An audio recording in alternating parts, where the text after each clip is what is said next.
Renee, she said no. She uses the word. I think we're good, thank you, Brian. All right.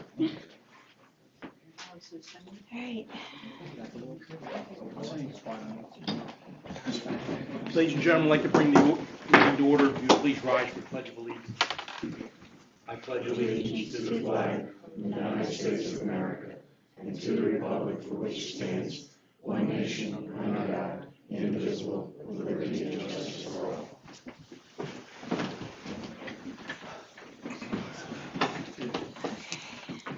Good evening, everyone. This is the November 21 meeting of the Egg Harbor City Municipal Land Use Board. And in compliance with the Open Public Meetings Act, adequate notice of this meeting was provided by posting on our City Hall bulletin board and notification to our newspapers of record. And I ask the Secretary to make this announcement part of the public record. Yes. And Donna, if you would, a roll call, please. Okay, Mayor Ciampetti? Here. Mr. Timbers? Mr. Peterson? Here. Mr. Garth? Here. Mr. Walker? Here. Dennis McKenna? Here. Michael McKenna? Here. Mr. Molyneux? Mrs. Torres? Here. Mr. Keener? Here. Mr. Hare? Here. Mr. McGowan? Here. Mr. Manos? Here. And Secretary here. Okay, thank you, Donna. We have minutes from September 19 meeting. I'll make a motion. Your second. All in favor, please say aye. Aye. Anyone opposed? Motion carried, thank you. No resolutions, we'll go right into new business. Application 2023-04 Land Use Board, 1602 White Horse Pike LLC. Minor site plan, bulk variance and variance approval. First, I'd like to extend our apologies to the applicants and the folks involved. I know this meeting has been postponed twice for lack of a quorum due to board members not being able to attend. So we thank you for your patience, and we'll get it hammered out here tonight. So that being said, we'll leave it to the applicants' professional. Thank you. For the record, my name is Bridget Sykes. I'm an attorney with Fox Rothschild, and I represent the applicant. And we do appreciate everyone coming after the on a rainy night and before a holiday on our behalf. So, as indicated, the application tonight is for bulk and use variance approval and a waiver of site plan. This site is pre-existing with a large metal industrial building that was built, I believe, in the 1960s. And over the years, there have been many applications before this board for various industrial uses in the building. So tonight we're here to seek two use variances, a use variance to allow the building to contain up to 6 industrial tenants that would meet the industrial use definition within the ordinance, and then also a separate use variance to permit a micro-cultivator cannabis use at the property. And then as part of that, there's some site improvements that are proposed. They don't meet the scope of a full site plan, but we are going to provide details on what is being proposed to improve the site, and then seek a site plan waiver from any other details on the plan. I have 3 witnesses tonight. Would you like everyone to come up and get sworn in at once, or? I think it probably makes sense. And one order of business to use variance, so the mayor Yes. has to step down. Yes. Sorry. You could stay. But that's it right there, if you don't mind. Thank you. Yeah, I think it makes sense to just swear everyone in at once. Please do. Yeah, So thank you. I would say, let's just go down the line, Mr. Swiderski, Doug, and then whoever. And then- Just state your name and address or business address for the record, and I can swear. She would just. 3. William S. Swiderski, Swiderski Associates, 599 Shore Road, Cumbersville, New Jersey, professional engineer and professional planner in the state of New Jersey. Okay. It's Shia Rosenfeld. How do you spell your first name? Shia, S-H-E-A. Okay.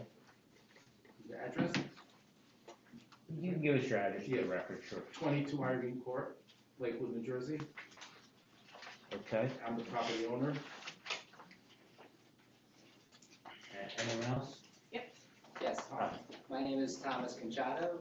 315 Franklin Road, Glassboro, New Jersey. I'm the owner of Agroculture LLC. Conchado. Can you Yes. spell that? CONCHADO.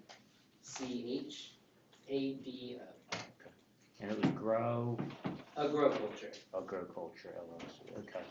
And if you could each please raise your right hand, you each swear or affirm the testimony you'll give this evening will be the truth? Yes. I do. Great, thank you. And Ms. Sykes, Mr. Swiderski's been before our board numerous times. I think just make sure the chairman's okay with his credentials. Yes. Briefly, you gave your credentials, but you're being offered today. Not as a necessary, professional planner. Mr. Swiderski's been before our board. Thank you. Thank you. Okay, Mr. Swiderski, could you please provide some background about the property and your familiarity with the property and its history, use and development over time? Yes, what we have is a property that's 8.26 acres in size. It's located in the Whalers Pike. I think everyone's familiar with it. Just to refresh everyone's memory, there is an existing building on the site. The building was constructed in 1965. It makes it 58 years old. It was originally constructed to allow the construction of pleasure vessels. Pleasure vessels. It existed to that extent for a period of approximately 30 years. After that time, it became vacant. The prior owner sought to use the property in its extended use. He then had 4 tenants in there, one of them being Earl's Girls, which is the production, a person who provides production for the casinos. Kurt's Auto Repairs. There was a commercial laundry in there, and we've been before the board on several occasions to try to provide additional uses. Ideally, as I said, the site consists of the existing building. There are 4 areas in it. It is in the 8C zone, the highway commercial zone. And as such, the requirements for, the bulk requirements are that we have a minimum lot area of 15,000 square foot. We have 360,000 square feet, so we are conforming. Then there is the issue of the setbacks. Because of the location of the particular site, it is bounded on 4 sides by major streets, so we have actually 4 front yard setbacks. The requirement for the particular zone is that we have 50-foot front setback. On the White Horse Pike, we have 26-foot for an existing setback. On Baltimore Avenue, which is to the west of the site, we have a 26.2-foot setback. And of course, on Baltimore Avenue, we have a very large setback of 264 feet. So we have 2 existing non-conforming setback requirements. And those have been the same setbacks since the building was constructed in 1965? Yes, those are the exactly. There is existing parking along Baltimore Avenue. It's kind of quite not as uniform as it should be, but there are existing parking along there. There's also parking along the rear of the property. Again, that is in a kind of a haphazard fashion, but based upon what we can conceive as the parking that is existing, we have 39 parking spaces. That are striped, but we have parking that's not striped. Some of them are striped, some of them are not striped, some of them are not conforming, some of them are not conforming to the existing standards. As I explained, there were 4 uses within the building. In terms of the other bulk requirements, the coverage requirements are 80% for building coverage, which we are only consisting of 18%, and the height of 60 foot, which we are only utilizing 36 foot. In terms of the parking, we view this as a light industrial parking, and the requirements of the board ordinances that we have one space per 800 square foot. So based upon the existing square footage of the building, we would require 64 spaces. We have 39 spaces right now. We are required to have 64. As we indicated, what we would like to do is allow the uses that are within the HC zone, but also within the IND zone, the industrial zone, because this site was originally conceived and constructed as a light industrial site. In fact, as recently as the early 2000s, one of the uses within the site was a light industrial. It's my opinion that based upon the configuration of the building, the size of the building, the parking, the location, it is well suited for light industrial. So what we're seeking is a use variance to allow not only the uses within the HC zone, but also within the IND zone. And could I just back up a little bit? So in terms of the building configuration and layout, when you say it's suited for industrial use, can you explain how the interior is fitted? Is it like a warehouse type space with garage doors and open areas? Yeah.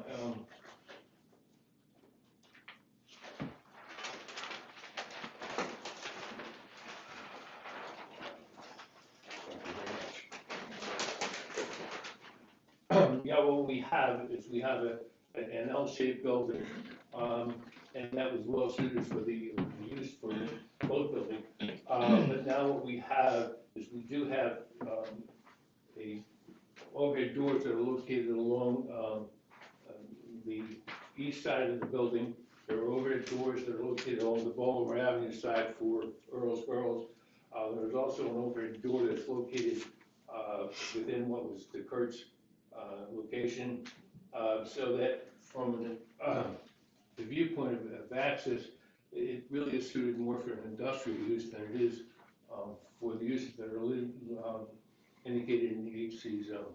So the property, the uses that are permitted in the HC zone are primarily retail, personal service establishments that are open to the public, correct? Yes. And the industrial uses are primarily storage, warehousing, light manufacturing, so that wouldn't be open to a customer base. It would be interior tenants and employees only. Right.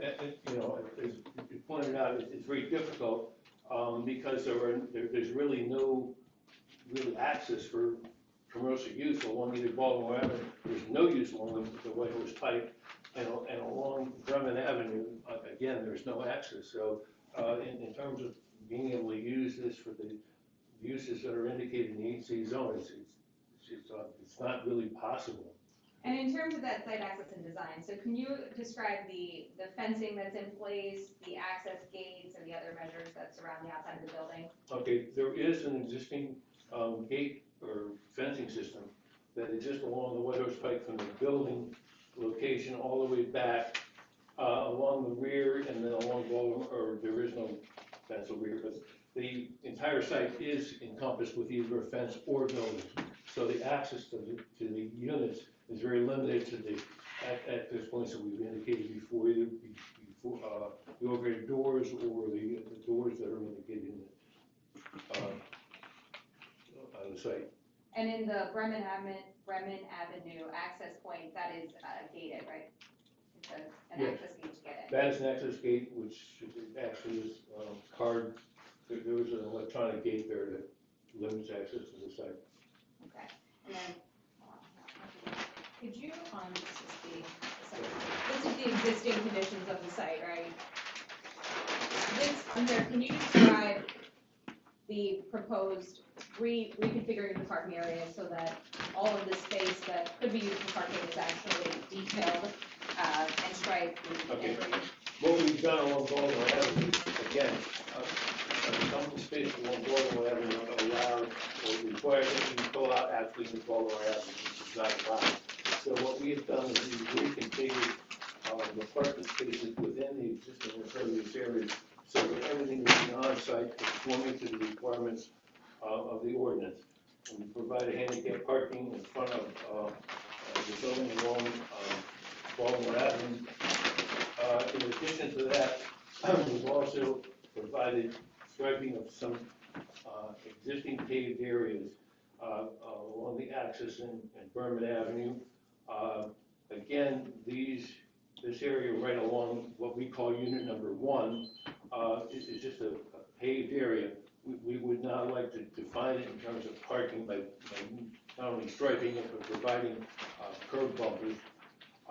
We would also, the area back of what we call units 1 and 2 is presently striped, but it's kind of in a haphazard fashion, not really conforming to the existing codes. We would restripe that. Along the rear of that particular parking area, we would again propose to stripe that area, provide car bumpers. There is an existing loading dock at the rear of what we would call unit number 3. That was used for the boat, we had the boat construction area. It's really not necessary, so what we're proposing is to fill that area in. That would allow us to provide parking in an area that right now is not accessible. So again, we provide parking and car bumpers in that area. Bottom line is that we feel that we can provide the necessary 69 parking spaces that are required by code for the area encompassing the existing building. And all of that area is impervious as it is. This would just be paving and striping, essentially. No paving, it would just be striping. Just striping, okay. All we're doing is really just reconfiguring the existing area so that it is conforming to the existing criteria. So then it's just in terms of site plan or lack of site plan, we're not proposing 5,000 square feet of disturbance or more than 1,500 square feet of new impervious that would require any type of time for this type of work. What we are proposing, again, is that the areas here in the rear of the building do not have any existing lighting. We are proposing lighting. Yes.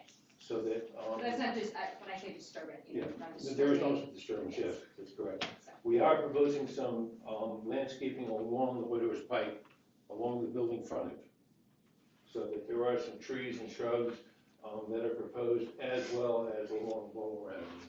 So there will be improved streetscape from the restriping and the new landscaping and some of the lighting. Correct. Okay. And we will talk about confirm this, but you're aware that during the prior approvals, there was a commitment from the prior owner to install a sidewalk along the Whitehorse Pike, correct? Yes, there was. And so that sidewalk isn't within the scope of this application, but the applicant is willing to agree to provide a separate application to get the necessary approvals to do the sidewalk that you require. Yeah, the sidewalk would actually be located between the existing curb and the right-of-way line or the property line. So it would not even be on our owner's property. It would be actually in the right-of-way of the Whitehorse Pike. But it is something that we have agreed to install. So we would agree as a condition of the approval for this, that we will bond for the improvements and as security that we will be filing that application separately so that the board knows it's finally done. That's correct. Correct, okay. Now, in terms of the uses, we will have testimony about the specific uses, including the cannabis use, but you're aware that the highway commercial zone does permit retail cannabis. Yes, it does. Okay. And we're proposing a cultivator cannabis use. So in terms of a use variance, would you be of the opinion that the use of a cannabis use, a different type of cannabis use is still consistent with the general zone plan for this location? I really do. I mean, we have access along Vernon Avenue. There is no access along the pike. I think we have the fenced area which provides security around the building, and we have the existing building. The existing building has city sewer, city water. Of course, it has the necessary electrical. It also is a sprinkler system. So it is just asking for, that type of use. And cannabis use, the cultivator cannabis use is permitted in industrial zones, It's in, separate and apart from other industrial uses. in the R&D, yes. And just to confirm, there's no proposal to expand the building, improve upon the building, other than to make aesthetic improvements to the property. The existing square footage is the anticipated continued square footage. That's correct. Okay, so the sole request before the board is that we're able to use this building on the one for up to 6 industrial uses, if that's That's correct. defined by different tenants. And, well, Mr. Rosenbluth will testify to this and confirm it to the board. As a condition of approval, any future tenant would be required to submit to the zoning officer for confirmation that their proposed tenancy is an industrial use as defined within the zoning ordinance. That's correct. Okay, and anything that wouldn't fall within that industrial definition would require another application before this board. That's correct. Okay. I think that's all I have. And you did read the professional report? Yes. Okay, and we agree to comply with all of the Yes. conditions. I believe you testified to most of them, and Ryan will probably go through them, but, That's correct. okay. So just as a general conclusion, will you just give your opinion on whether the use variances and the bulk variances here are justified? They are, and I don't think that they would meet the general master plan or the zoning ordinance of the city. I mean, it's an existing building. If they can't use it for these uses, I don't know what other use that was there. It would result in an underutilized property or a requirement that be totally redeveloped to be used for a consistent use. Yeah. Okay. And in terms of the negative criteria, do you foresee any negative impact associated with the requested use variances? No, there was no negative. Partially because the building's been in existence for these types of uses for a long time. 58 years, yeah. Okay. And the uses for industrial are less intense in terms of traffic and patronage compared to the industrial uses, as you described, because there's not people coming and going from the property in the same manner. Correct. And as part of this overall scheme, we are improving the property with the agreement to apply to do the sidewalks and also to aesthetically improve the exterior with the parking and the landscaping and lighting and any other upgrades. That's correct. That's all I have for Mr. Swiderski. If anybody from the board has questions before we move to the property owner and the cannabis tenant. So, any comments, questions from the board at this point?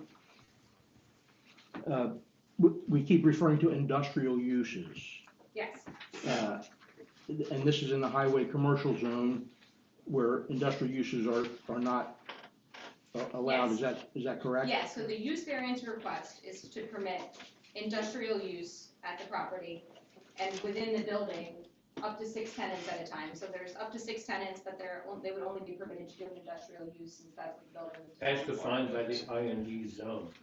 The uses that are in the IND. Would you like to, if you don't, Yeah, would the you read them? IND, yes. The IND zone allows fully enclosed warehouses, light manufacturing facilities, fully enclosed warehouse businesses, research and design facilities, retail outlet warehouses, and of course, the 5 or 6 classes of cannabis use. So those are However- the uses that we are looking for.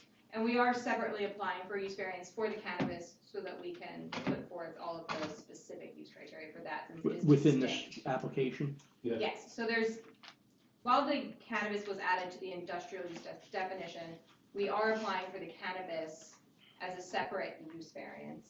And for the remainder of the building, it would be to permit the other industrial uses defined within the ordinance to continue with and allow tenants to come and go and just apply to the zoning officer for confirmation that it's consistent with the industrial use. So, I mean, I think I'd like to point out that if you look at the uses within the highway commercial, they're very restrictive and they're not really suited for this type of a structure. I mean, they even allow single-family dwellings. Personal service establishment, general business and professional offices, minor repair operations, retail shops, quasi-public establishments, single-family, you know, again, we have Okay. almost a 60,000 square foot building. Right, They just do not allow warehousing. I Mhm. mean, this is probably a It's prime, an existing non-conforming property. I yeah, understand. it's an So existing you non-conforming, referred to but- previous light industrial, well, first, is there a difference between industrial and light industrial? So, Yes, there is, I think. yeah, the city's industrial zone is not like a heavy industrial zone.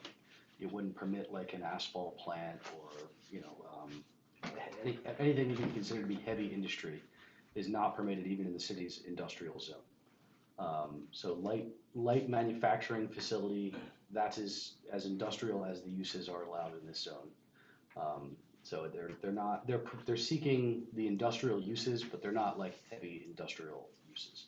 I think it was a good idea to read through as they're enumerated. The only one you missed was administrative offices, but, yeah, I mean, they're relatively light as far as industrial uses go. Administrative offices, fully enclosed warehouses, light manufacturing, fully enclosed wholesale, research and design facility, and retail outlet warehouse. Isn't that what Earl's Girls is now?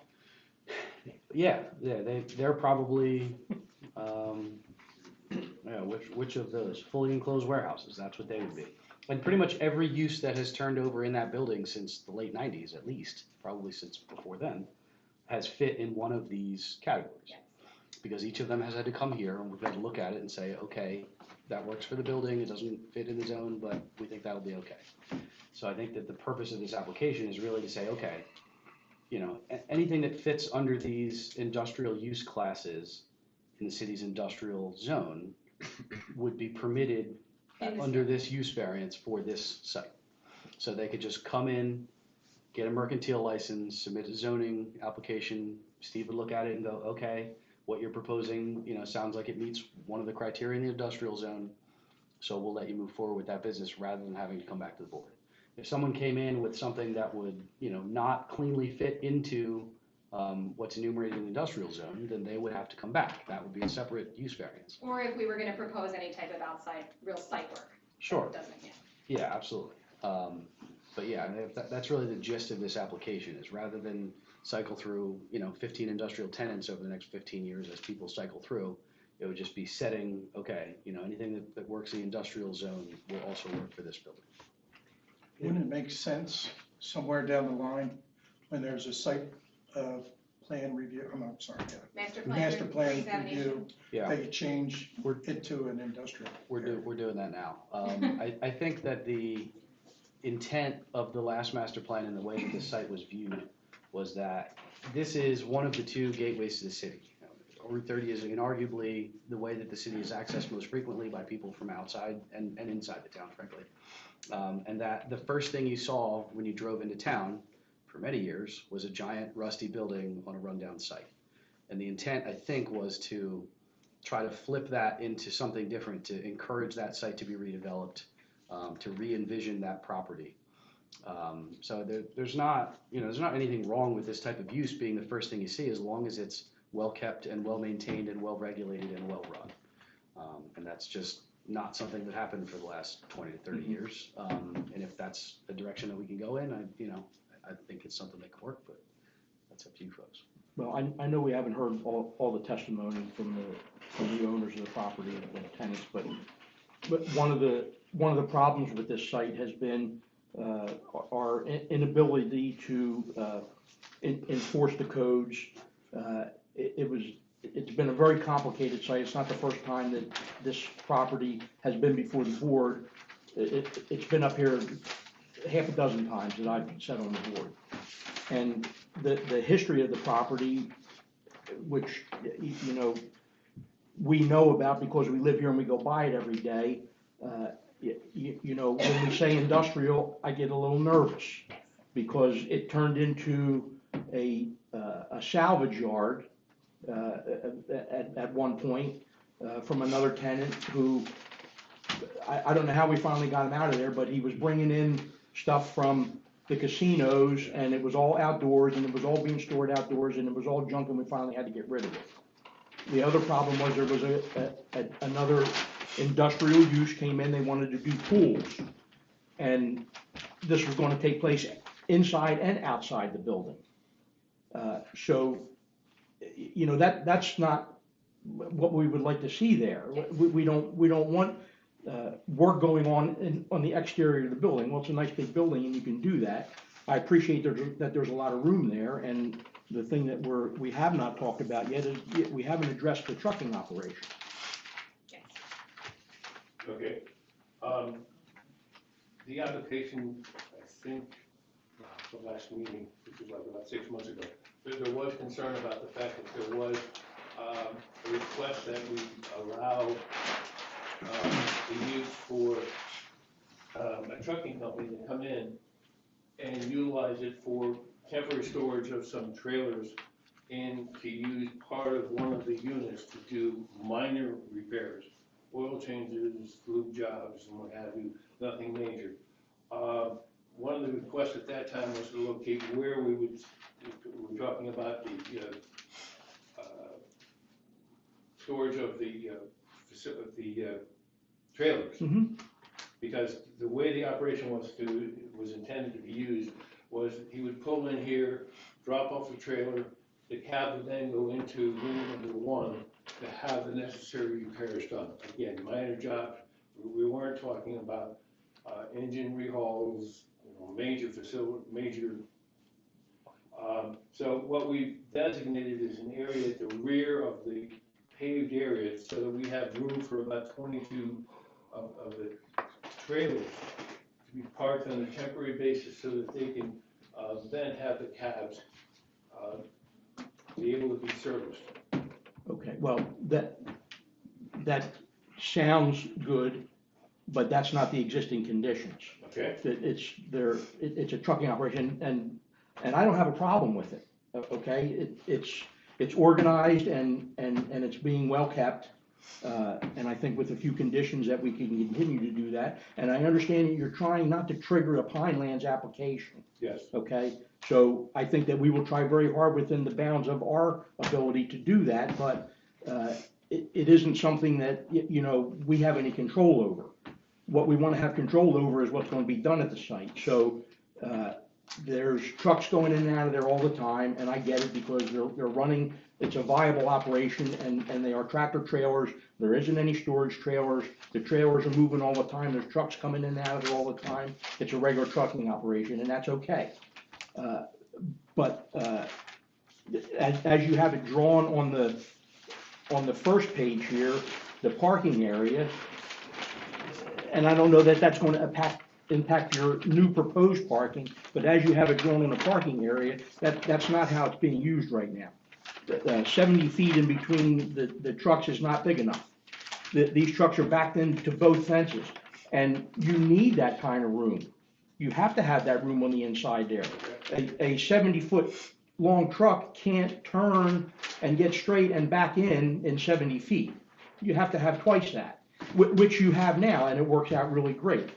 But that's not addressed here, and this is just my opinion, there's other members of the board.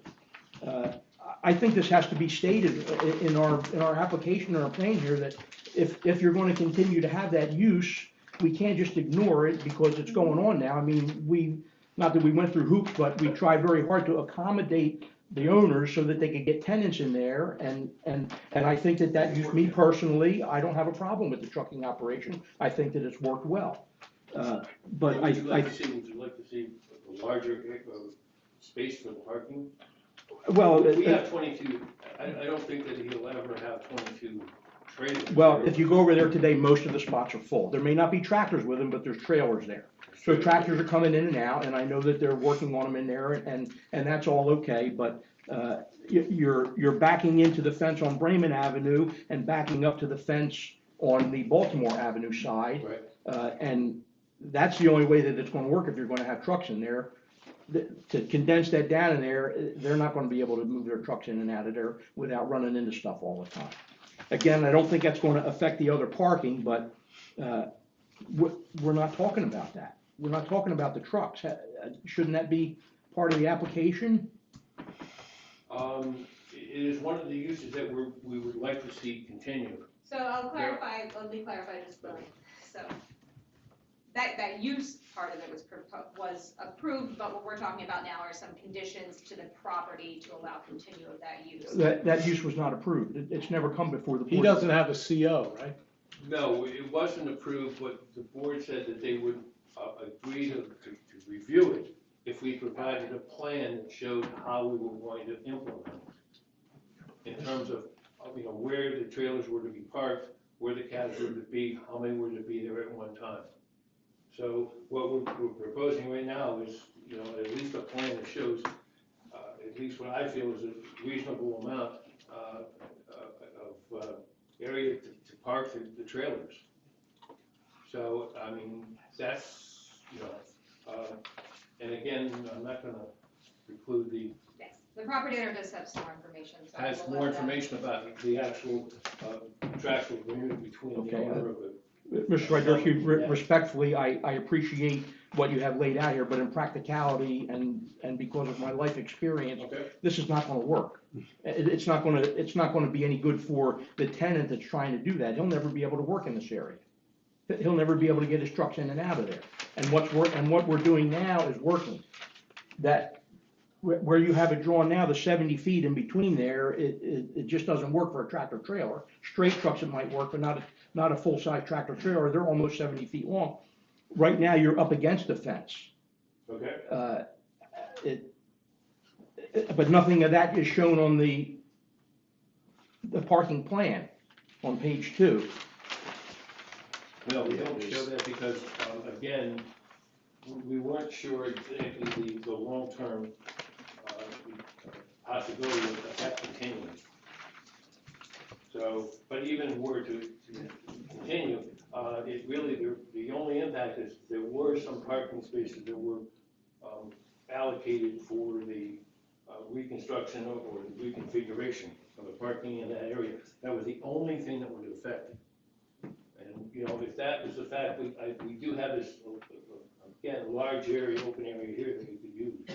So I would like to bring up the property owner to address some of this about the anticipated use of that, because that particular aspect of it may not really be there. Any other board members, questions? So we're really looking at 7 uses. We're looking at 6 indoor. Well, no, because the trucking company occupies unit 1.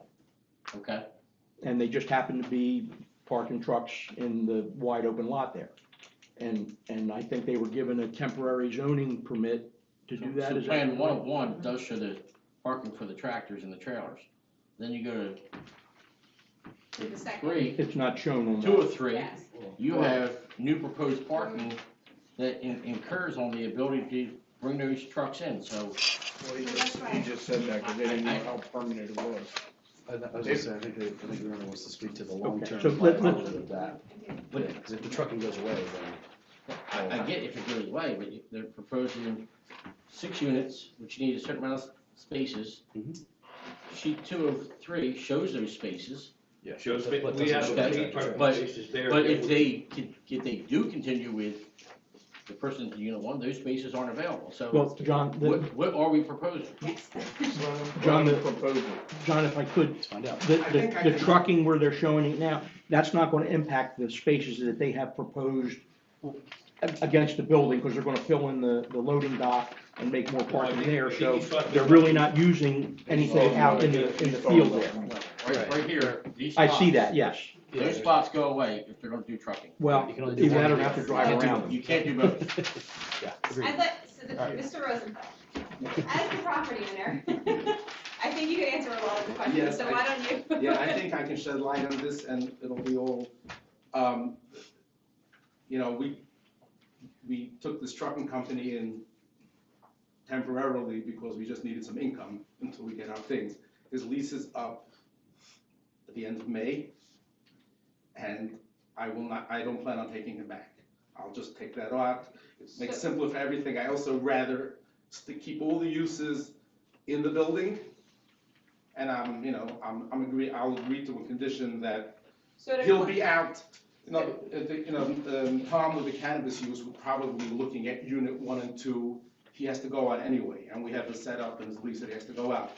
So I think to simplify everything, we're just gonna forget about the trucking guy. We get it out, we'll rent it out for indoor, and I can. So the trucking that is shown is So let's forget, yeah, until that lease expires, how Exactly. that will Well, wait a function and minute, then wait a it minute, would be because gone. the original agreement was, you put up $7,500, right, and it was temporary CO, right, because he didn't have anywhere to put his trucks. Right. So we granted him to put his Right. trucks there and work out there for 2 months, Yeah, until They came back. your guy came up with a plan, and then we were gonna review the plan. right, And then we were gonna decide whether it was a permanent thing or a temporary thing. right.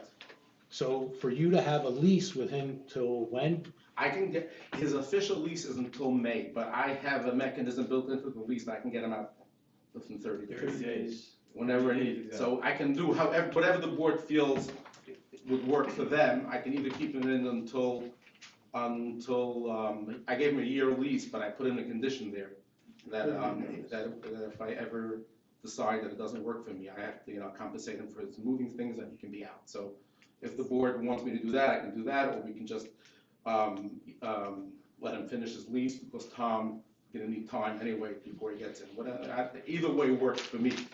But yeah, I agree that this is gonna complicate things, and, Your intent with the scope of the application is that we are only applying for industrial approval for indoor use and Yes. not for continued Yes, exactly. exterior use, which is what the concern of the board is. exactly, so I have no problem with that.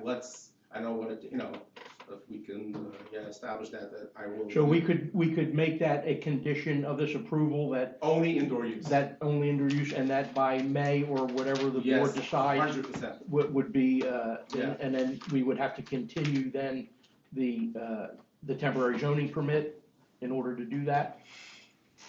What do you, I'm asking our Oh. professionals.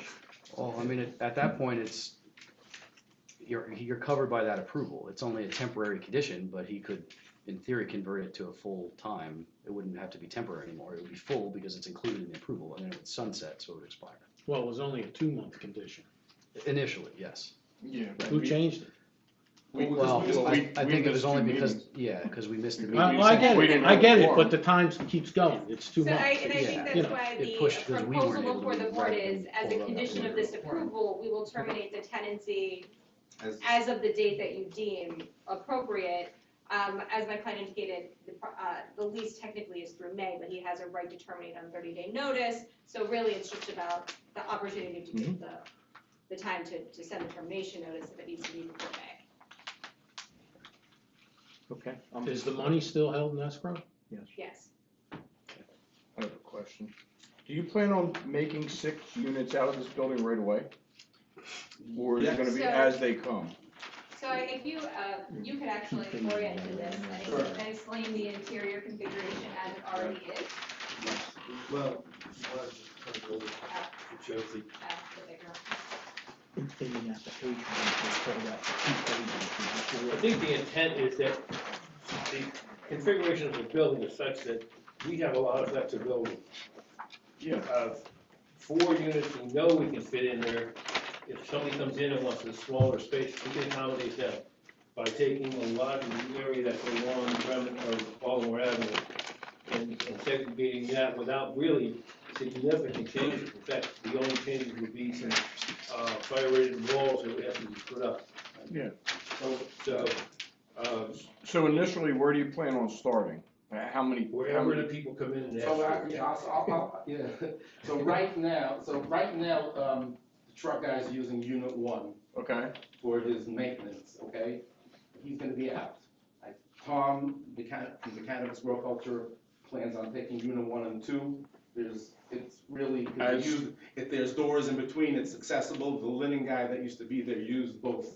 We're just calling it unit. He's gonna use unit 1 and 2, but as one So it can operating. We wanna have the flexibility In because. its current configuration, there is a wall and a door in Right. between those two. It just has historically been occupied by a single tenant, Okay. Right. and it may continue. It just is Right. that Unit If three it was is empty, you right, sorry. technically already had the separation. Right, so unit three is right now, Earl Girl is using the whole unit three.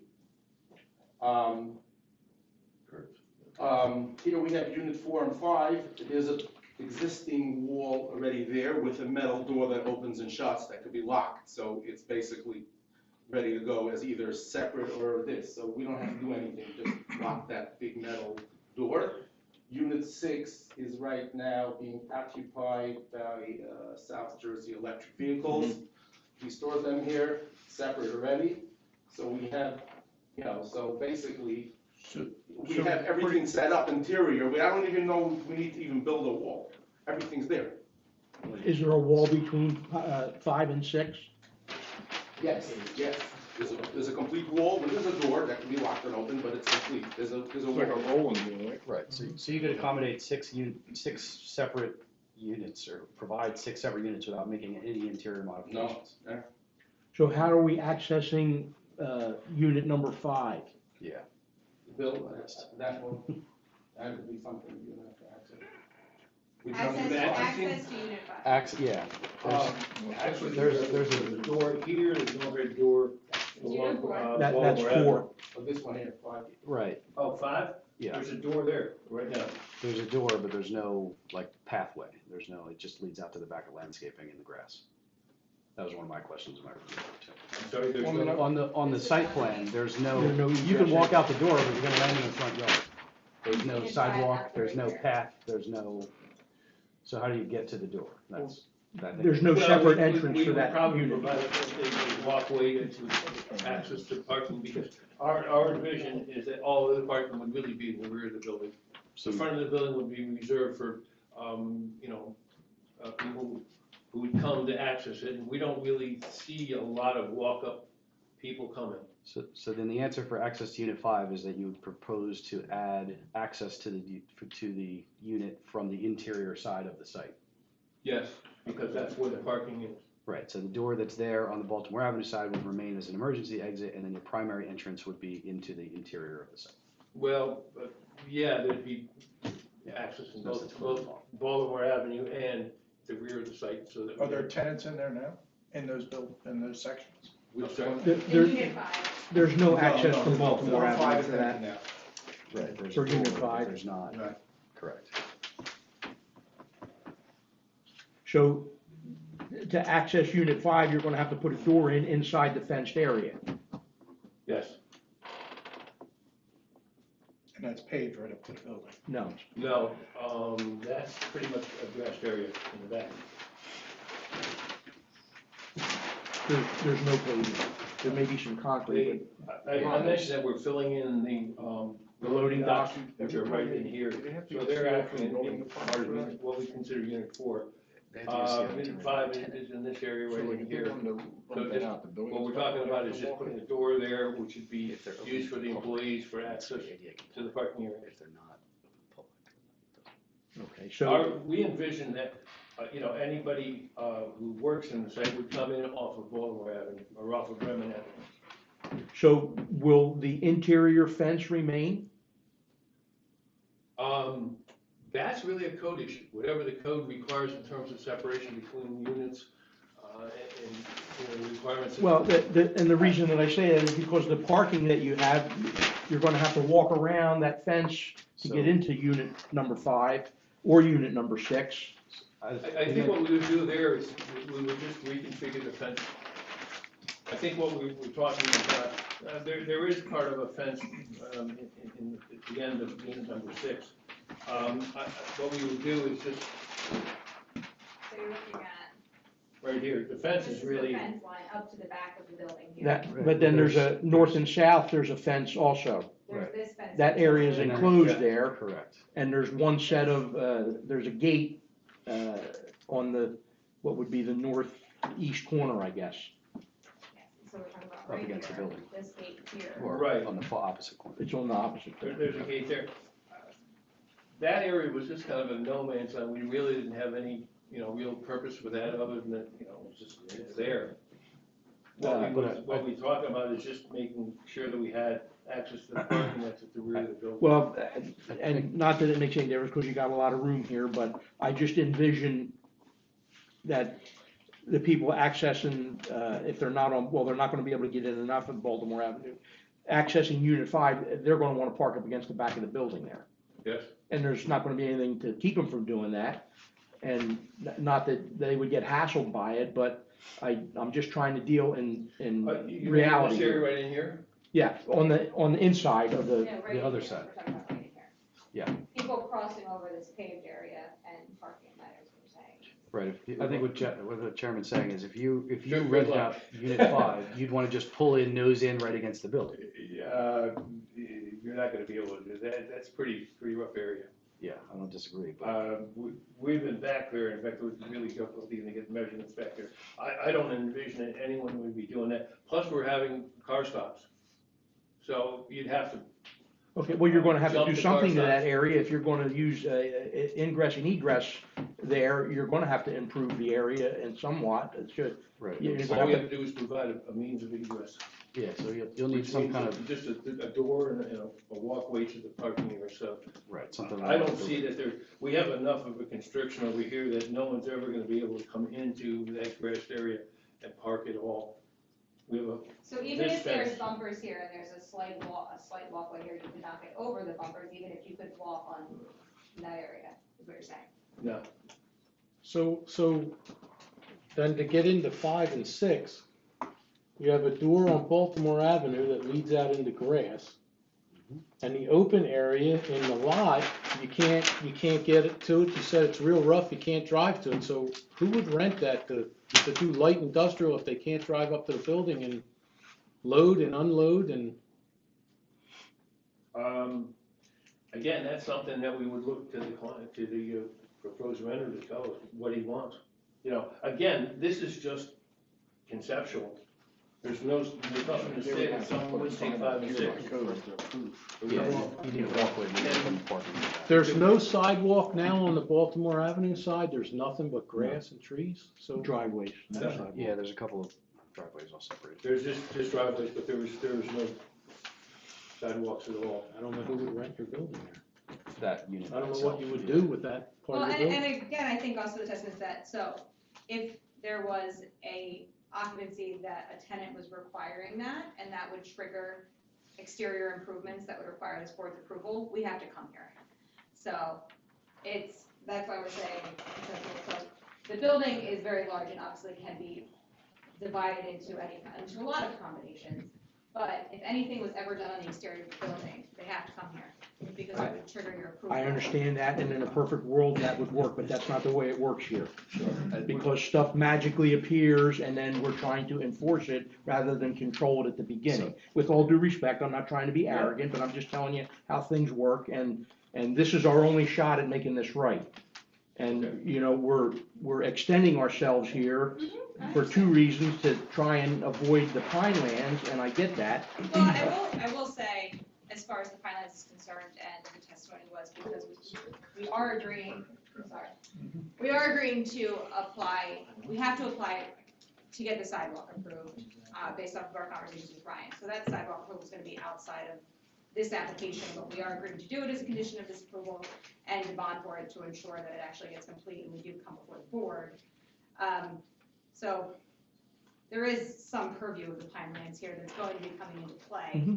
Here tonight, I think we were focusing on the use, and Ryan in his report, I'll let Ryan speak for Okay, himself. well, Ryan, I think it's a good time for you to go through your report then. Sure, well, I think I'll try to rephrase the board's concerns as I see them. I think that the board is reluctant to allow for the creation of a unit whose use is just impractical for what's intended to be used for. Because they know that if they get a tenant in there, they will find a way to make it work for them that is outside of what was discussed here, because that's, you know, people do what they need to do to run their business and make things work. So that the board is, I'm sure, reluctant to create a circumstance where someone will need to find a way to make it work outside of what was discussed here.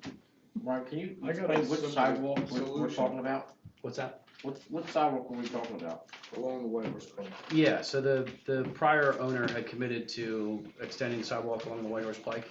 If That- when That's not shown, that's the only one. Correct. Unless I So missed that was not part of this application. I highlighted it as part of my review. Okay.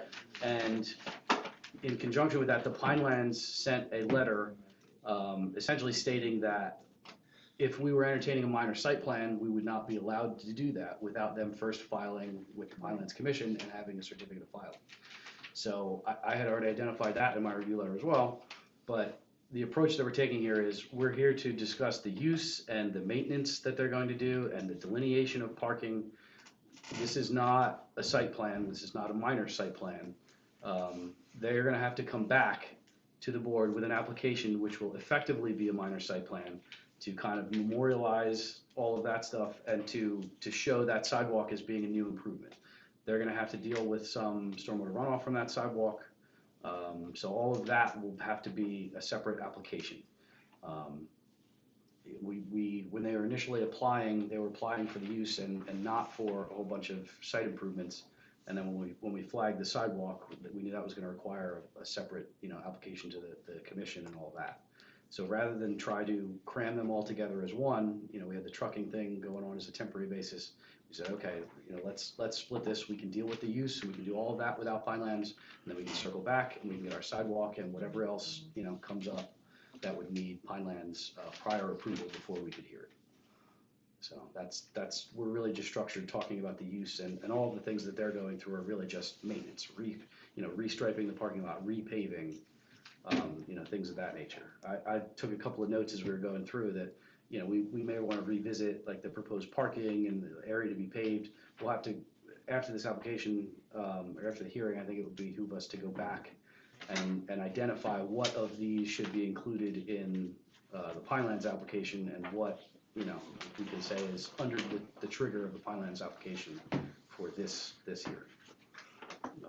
Because they do have a little bit of proposed paving, a little bit of proposed, stone parking areas, so some things that are considered impervious. But I think what they're showing here in the core site area does not rise to the level of minor site plan. So I think we're okay moving forward with all of that stuff and evaluating the use, but we do have to stay away from anything that would trigger, a development application with the commission.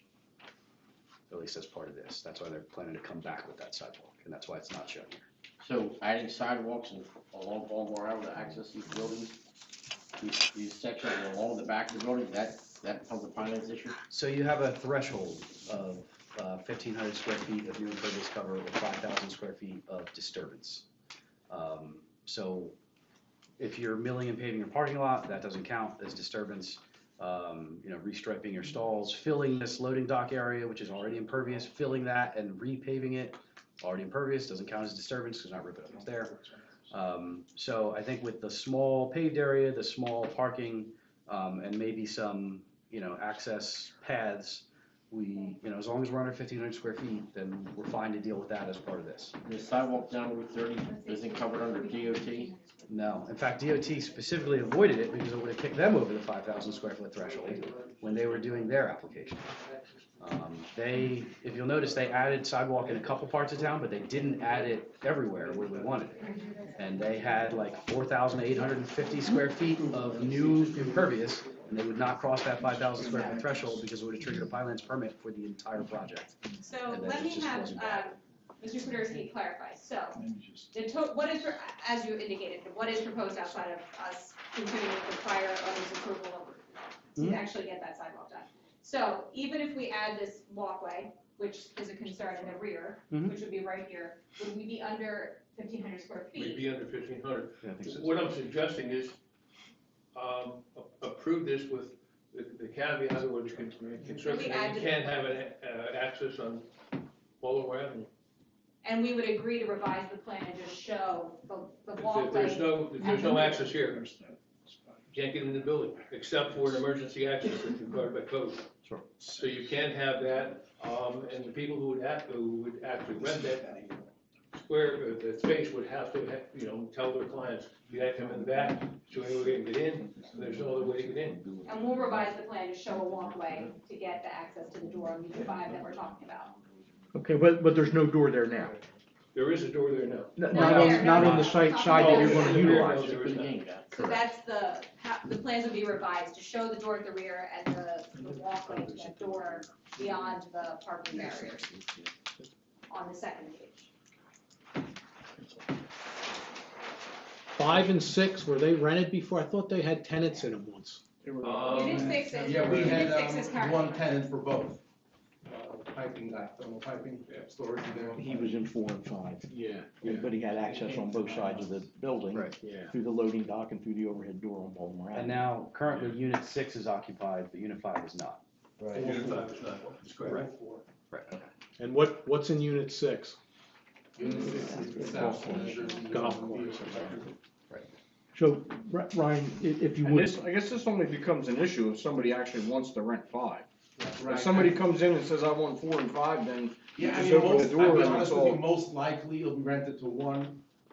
Having that fifth is not the most important thing to me. In Yeah. other words, if the board feels that much more comfortable, we can knock it down to 5 units instead of 6 and put 4 and 5 as one. It, likely, if somebody's gonna rent it, they're gonna rent both together. So I don't, But with I would rather have 6, but if that's the sticking point, we can work, what I'm saying? Well, sir, if this access to this unit was already there, it would be a different discussion, but there is nothing there. I got you. And, But yeah, to add a but I would sidewalk say in to the Ms. door, you're would you be talking willing minor. to Well, as long have as it doesn't, I Mr. understand that, Swiderski but. revise the plans to show an access walkway that you would build? Yeah, I'm back fine with that as well. That would be the primary access. Yes, Right, to only provide the primary access. So, I mean, Yeah. It's a minor You and added it's a less door than right 1,500 here. square feet. You gave them these. Yeah, I have no two problem with that, as spaces. long as it doesn't hold up the. Yeah. Yeah, sure, It's not terrible. either way. Either way is fine. Ryan, if you would, either paraphrase or read your entire report, but some of the conditions that were on it, I know the negative and the positive criteria and all that, but you had some Yeah, so general comments and, I'll sort of skim through. Bill went through the zoning requirements, a couple of pre-existing non-conforming building setbacks. Other than that, we comply. I did believe that the application was complete with the caveat, like I said, I did identify prior to receiving the Pinelands letter the concern of possibly needing to file for the CF with the site improvements. I recapped a property history, which I think everyone is pretty familiar with at this point. I think they've sort of identified what it is they're looking for. And again, just to recap, we are really focusing on the use variance for this application. We're discussing how they're gonna reconfigure the site and all of that, but that's really just maintenance that they're discussing, as part of the use variance application. Bill, I think, touched on, do you guys go through the negative and positive criteria?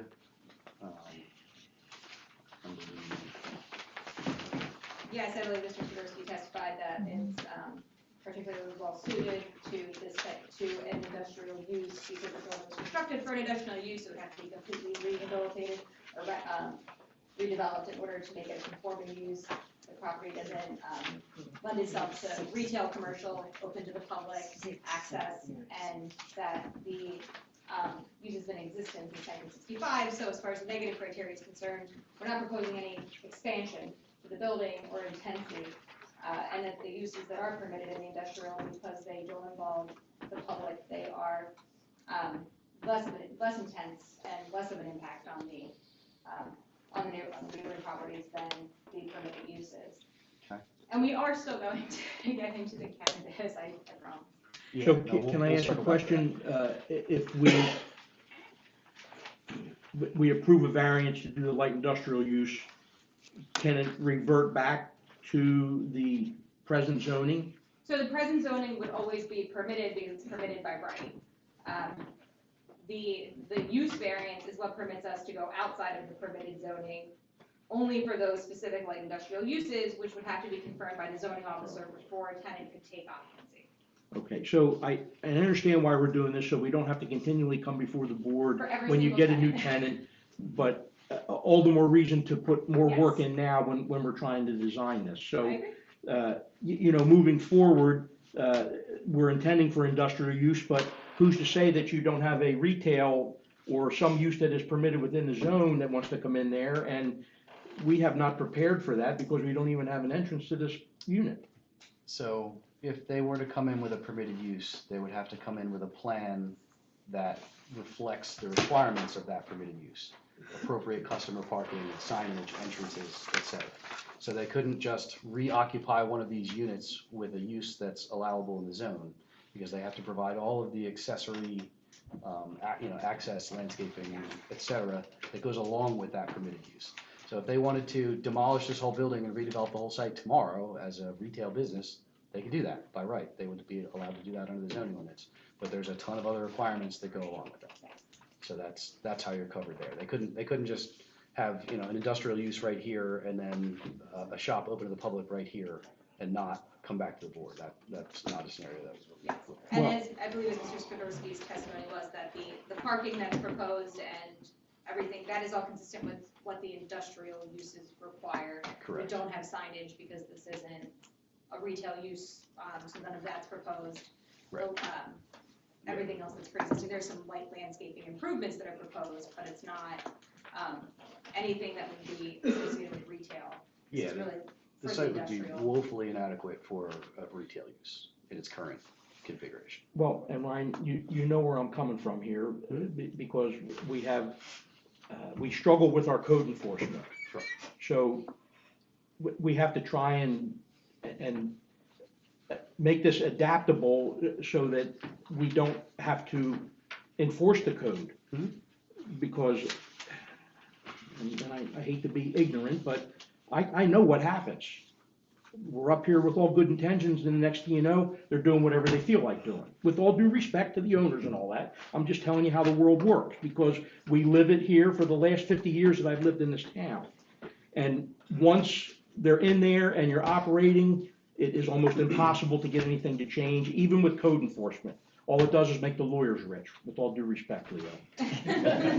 And I'm being serious about that, because that's the way things go. And I get it, that's the way the world works. That's why I'm not trying to be a hardhead here, but I think we need to be transparent and put everything on the Yes. table here. And I think that to address that concern, part of the agreement is that prior to being able to take occupancy or get a CO for one of the units where the tenant comes in, is that they have to get a zoning officer to sign off. So there's still kind of a sub-application to the zoning officer describing the use. The zoning officer gets to render a decision before we can move forward with getting a mercantile license or a CO for that space.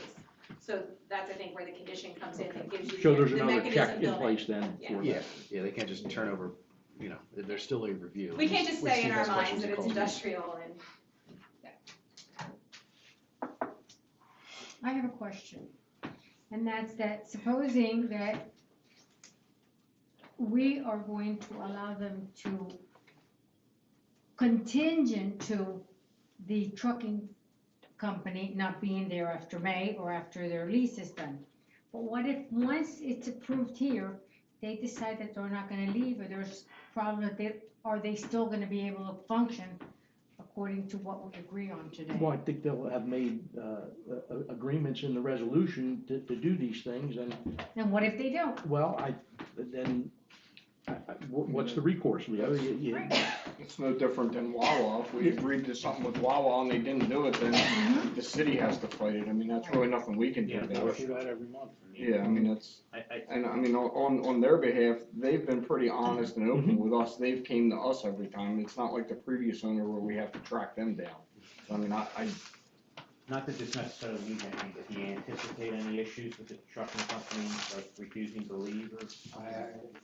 I have it straight out on the lease. It's just a question of money. Right. I have we've been put in I can read you a paragraph of the lease. That's okay. I mean, they might be in a position where they But, might have you to know, go eviction or whatever. Yes. too. Okay, well, but if it's in the resolution, then they're bound to be honest that. with you, it's my word, but I was never happy with, the management, we just needed to make some money, but I was not happy with the whole trucking thing, with the outside and this thing, it doesn't, it was too messy for me, I just, we did it temporarily, but that's not my vision for this building in any which way, that's just. Yeah, so I mean- Wasn't sure about the if he'll cooperate to leave, right? No, I don't think we swear you. in. No, no. Oh, If you wanna, If you'd like to. I put in that we've been paying. Yeah, that's what I'm saying, we have, Oh, we have a mechanism to lease. Yeah, to answer the fundamental question, there's two scenarios. One is that they would just extend the lease without our allowing that in the resolution, which seems unlikely. And the other is that the tenant would refuse to leave. In that case, we have language in the resolution, we would cite the owner, they would go after the tenant to try to evict them. So And if that's- I have had this situation before, and we did make it a condition of approval that before we could move forward with any new tenancy and submit for, you know, a CO or a mercantile license, we have to submit to the zoning officer a letter confirming that the tenant has left the property and that it's open to a site inspection. And we would make that part of our Yes. resolution. And yes, if you make that part of your resolution, it gives you we Right. have to do something before we are allowed to move forward with this. Right, with that these way other the city gets a chance to inspect it and confirm, all right, this guy's out, now we can bring somebody else into that day. Oh, to that space. Mhm. We're talking about that space. Into that unit, yeah. And then- Yeah, not the whole building. Right. Yes. Yeah. Just because the trucking company has vacated the property and then that they come in and do an inspection to confirm that we've met that condition before we can move forward. With that unit. With that, yes. Yes. I like the idea of demolishing the whole thing and starting over. Yeah. It's The just a the matter bank of doesn't, money, that's right? why it doesn't. Any ideas what we can make there? Oh, a lot of things. We can talk.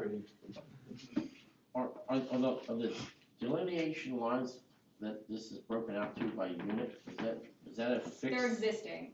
And that's fixed, you're not proposing to move them as needed, they're as presented? The interior construction. Apologize again, the interior? So you have 6 units laid out here, Correct. and where you have them sectioned off, Right. do you envision ever having to move those lines, or is that's what you're proposing, that's where they're staying? Yeah, exactly. Okay. Yeah. I haven't ever been in that building, so I Right, yeah, don't no, know what it it looks it like. doesn't make sense, that's, this is the way the building's set up with the doors, is the only way that yeah. It looks like that unit 6 was an addition after the fact, after the initial building. Oh, Probably. that could be. All right, so we go back to general comments? Yes. Okay. I'm sorry. go ahead. All right, yeah, there's not much. So we had that, I identified the sidewalk on Route 30, previous approvals required that we've already discussed that at length. The next thing that I know that the board is going to want to hear some information about is that the city's ordinance requires fireproof trash enclosures for commercial uses. There are no existing trash enclosures on the site. So I know that the applicant should discuss how the trash will be handled within the proposed 6 separate uses occupying the site. Do you want to pause to go through that? Yes. Do you want to address it? So, where are the current trash? The current trash is around the pump building. There's a pump building which is located, right here. The trash is really, collected and stored in this general area. I would envision that that's where we would have it, To continue. So to continue. I don't see any reason that we would spread it out around the other building. it doesn't have a enclosure, so to speak, but it's enclosed by the building itself and the Close by the fencing. building and. It's outdoors. Yeah. So Yeah. It's not enclosed in a fireproof way. It's not according to code. Right, so the city's ordinance is pretty specific as to the requirement for a fireproof outdoor enclosure. I see on the proposed plan, you actually have 2 proposed dumpster locations, like along the access drive, it looks like. So I wasn't sure if you were proposing to construct some trash enclosures over there, or, I don't think that the board has a serious concern one way or the other as to the location of where you would propose to store trash, but the enclosure type and Volume. separation from the building and, right, sufficient volume, all of that, I think is concerns of the board. If you're gonna have 6 tenants, we don't know what the uses are gonna be, but we have to prepare ahead of time for that. And right now, I think there's 4 dumpsters on the site, and they're just located convenient to the existing tenants.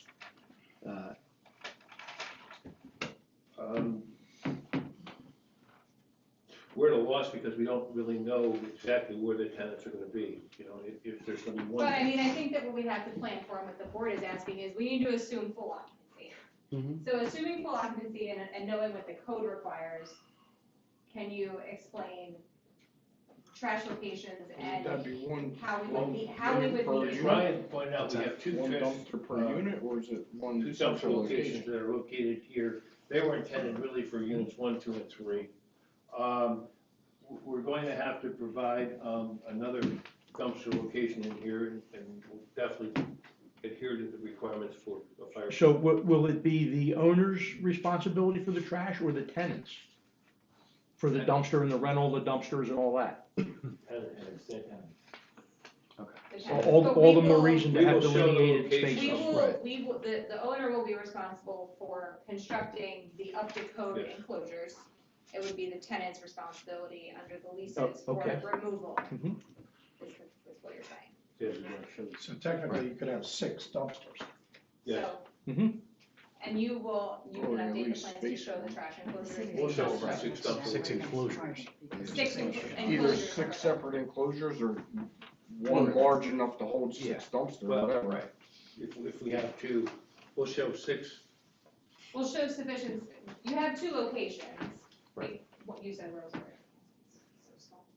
Here and here, but then we will show, We'll we show will 6. draw them showing that the 2 enclosures fit Yeah. in each location and You combine can 6. accommodate 6 dumpsters Yes, through any it's configuration. math. enclosures. 2 locations, 6 dumpsters. There it is. That's Well- 3, right? So when we say enclosures, do you understand what we're looking for? Yes. Fireproof, Yes. concrete, Up steel. to code, yes, up to code. the swinging doors that you can hide the dumpsters and push them inside and all that? Is that gonna Yeah, we become a problem for? We can share some details. Well, I mean, this location here is already in an impervious area, so you can do whatever you want there, and Pine Lands isn't gonna care. The other potential location over here, may bring some interest from the Pine Lands Commission if it's creating new impervious, but, we can figure that out. They've got 1,500 square feet to work with. So between our walkway and, the additional paving and the parking space, whether they have to put them all in an existing impervious area or locate some additional, I think we can sort that out. And I think we'll have the opportunity to do that because they have to come back with the application for the sidewalk. So, and they've already expressed the intent to post a bond for that sidewalk. So you'll be holding their money, ensuring that they come back with that application. Okay, so then we're agreeing to enclosures enough to handle 6 Yes, Yes. commercial style dumpsters. yes. Right, which we can review in detail with the second application.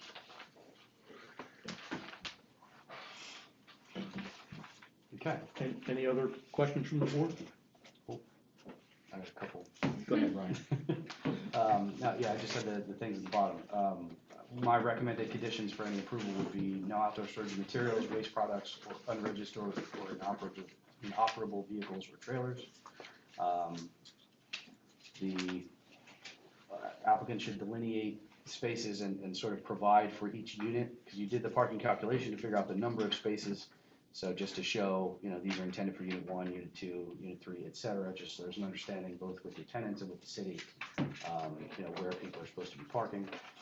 And then the other note I had was to discuss the access to unit 5, and I think gone through that. Something else that I took a note on as Bill was going through his presentation is that the lighting details should be part of the follow-up application. Pine Lands won't care about that, but Yes. that's something that we can We were address gonna as say part of the that, or we were application. going to agree as good to submit to you the lighting details for your approval, that they're consistent with the ordinance. Yeah, no, that's perfect. So yeah, that's really all I have.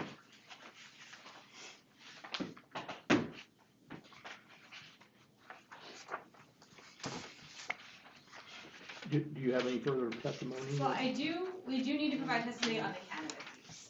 because we are seeking that as a separate use variance, because cannabis is a new use to everybody in a lot of municipalities, and so we do want to give testimony about the proposed micro cultivator use in the one proposed unit, and that's a separate use variance in itself. So I do have Mr. Conchato, who was sworn in earlier, who would be the tenant, and he would provide the testimony related to just the operations and issues related solely to that use. So, Leo, do we need to keep these separate, or can we hear the testimony and it'll be one vote? I think we should hear the testimony and then we can decide whether we need to separate Whether votes. we bifurcate the votes, right? Yes. So, Mr. Conchato, do you come, please?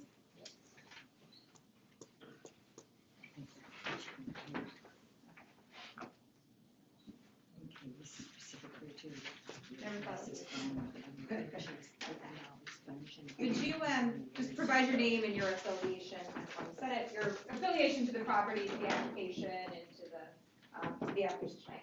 Yes. My name is Tom Conchato, owner of Grow Culture LLC, and I am currently entered in an LOI for a lease with 1602 Whitehorse Place.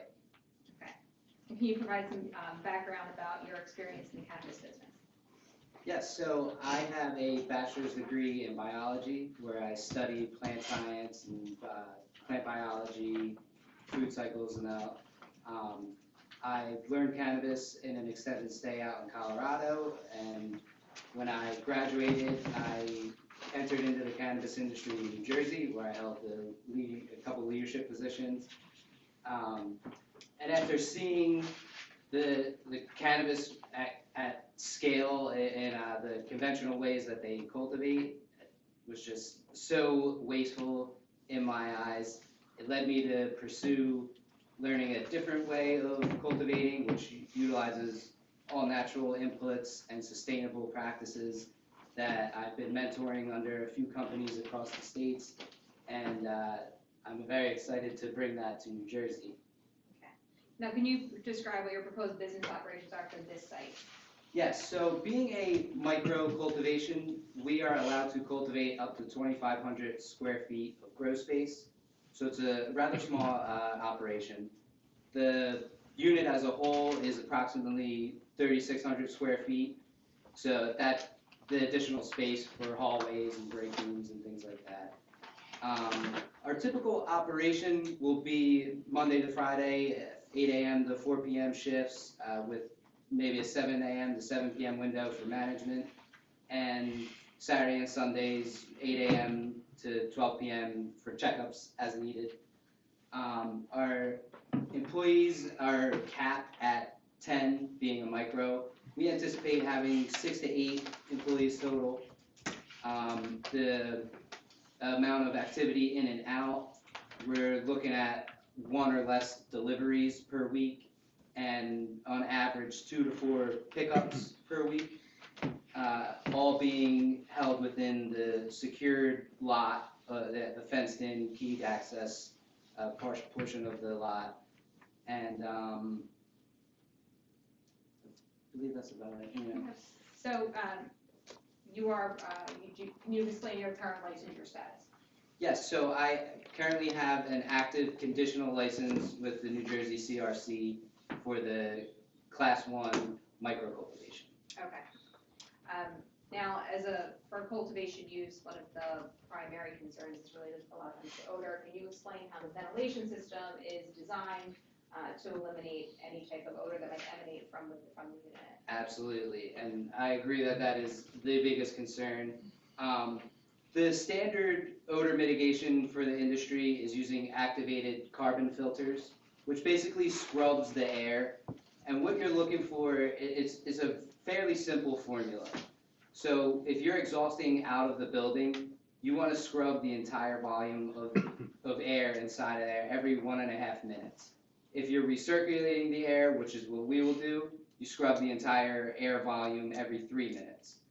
We propose to we're going to recirculate, but we want to use the exhaust factor to scrub every 1.5 minutes, just to double down on our efforts to control odor.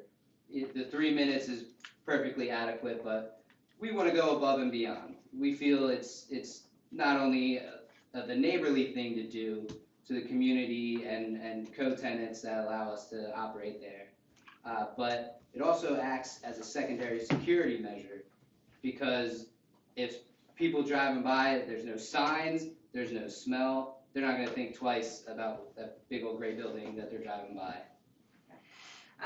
And then in terms of security, can you also just give some, obviously, everything that you have to do is regulated by the state of New Jersey under the Clean Act, correct? Yes. So your security plan will ultimately be approved by the state of New Jersey when they review any of your site-specific plans? Yes, that's all detailed in the CRC's regulations, 9.30, and we employed Mil-Spec Security, who is aware and fully capable of providing the necessary security measures, some of which include motion detection lights, motion detection cameras on this perimeter of the building, cameras inside, that also have tertiary access to the CRC themselves and the local police department. They can access at any time.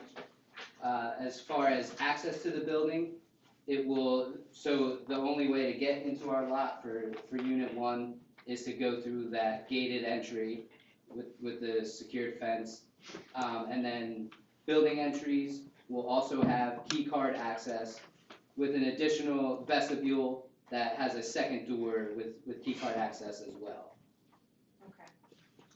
And then, obviously, in addition to what the state imposes, this board always has the opportunity to impose any other conditions related to security that it deems fit. And I'm sure you'd like to hear them, but you would be willing to comply with whatever the requirements from the municipality are as well. Yes, Mil-Spec and Agro-Culture are more than happy to comply with any additional security specifications that the city would like. And not as relevant to a cultivation business, but there's no on-site consumption or on-site use of cannabis associated with cultivation use. Absolutely not. There's no on-site use of cannabis. There's no public access to our site. It's only the staff that will be entering the area. And all staff is also vetted by the state of New Jersey. Yes, there's an approval process, background checks, and full certification. Okay. So are you proposing units 1 and 2, or unit 1 alone? So we are engaged for leasing units 1 and 2. Unit 1 alone is slightly too small to cram our whole operation in without sacrificing some of the space that we could grow up to the 2,500 square feet. And we have the aspirations of in the future to be able to expand into the rest of Unit 2, but that it requires an additional license with the state and as well as the city to gain approval to expand into that. So that would be, are you saying that would exceed your micro cultivation? Correct. The micro itself will be capped at 2,500 square feet. Just some of our hallways spill into Unit 2 and our entryway. Unit 1 is 4,300 square feet, and Unit 2 is 7,600. And you're only allowed to utilize 2,500. For gross space. Unit 1, I thought was about 3,600 square feet. It's shown on Mr. Sikorsky's plan, this 4,300. You might be able to testify. Okay, so you're just talking actual gross space, but your office space, your Yes. lunchroom and all that is Correct. separate, okay. So what's considered clear. as grow space is the grow rooms themselves and anywhere we store the cannabis, so our vault and our drying areas, that all gets added into our 2,500 square foot. Okay. And as far as the micro cultivation, you would be submitting that plan, that's the state approved for your grow space, correct? Yes, yeah, before we are allowed to operate, we have a state inspection that comes to verify we're to code with all of their regulations, we're within compliance of the square footage limitations, and, everything. Wouldn't you want that question answered before you entered into agreements and all that the state was going to approve it? That was going to be my other question. are there other facilities where there's, multiple tenants and a grow facility in with other tenants that have nothing to do with cannabis? Yes, that is allowed by regulation. And as far, your first question being, wouldn't we wanna know, if it's approved before entering into it? Well, here we got the approval from the planning board, and then the state comes in and says, well, you can't utilize this building for security reasons or Well, structural reasons or something so- like that. One of the conditions of going to the state is to get your approval. So you have to show that you have the local zoning approval and the local support before you're allowed to go to the state and have them review it. Yeah. So, Don't waste our time until you waste everybody else's time. you know? yeah. There- The horse before the cart. Their reasoning for coming on final inspection is to make sure I'm complying with all the state regulations that have been made. So, that I don't have, excuse me, a larger flower room than I say I gave them on paper, and I'm actually going over my square footage. They just wanna inspect it themselves to make sure it's all up to their regulation. Yes. Okay, question. So, you are proposing this, and let's say that we agree to it. What is your projection to fulfill those dreams that you have to start your business there? What is your projection? How long? 2 years from now? A year from now? 6 months from now? I know it takes a while, where you apply for the license and everything, I would and the say, state approval, but from what is your projection? from the state and how about that licensing, what's your anticipated So- opening date and getting through all those approvals? We could hope for about a 4 or 5 month window until we can become operational. Because the next step after this will be to go in front of the city council themselves to show that we have a building that is qualifying for zonage. And then we have to take that to the planning board again to show you guys that we're gonna bring everything up to code for fire safety and emergency exits and everything like that.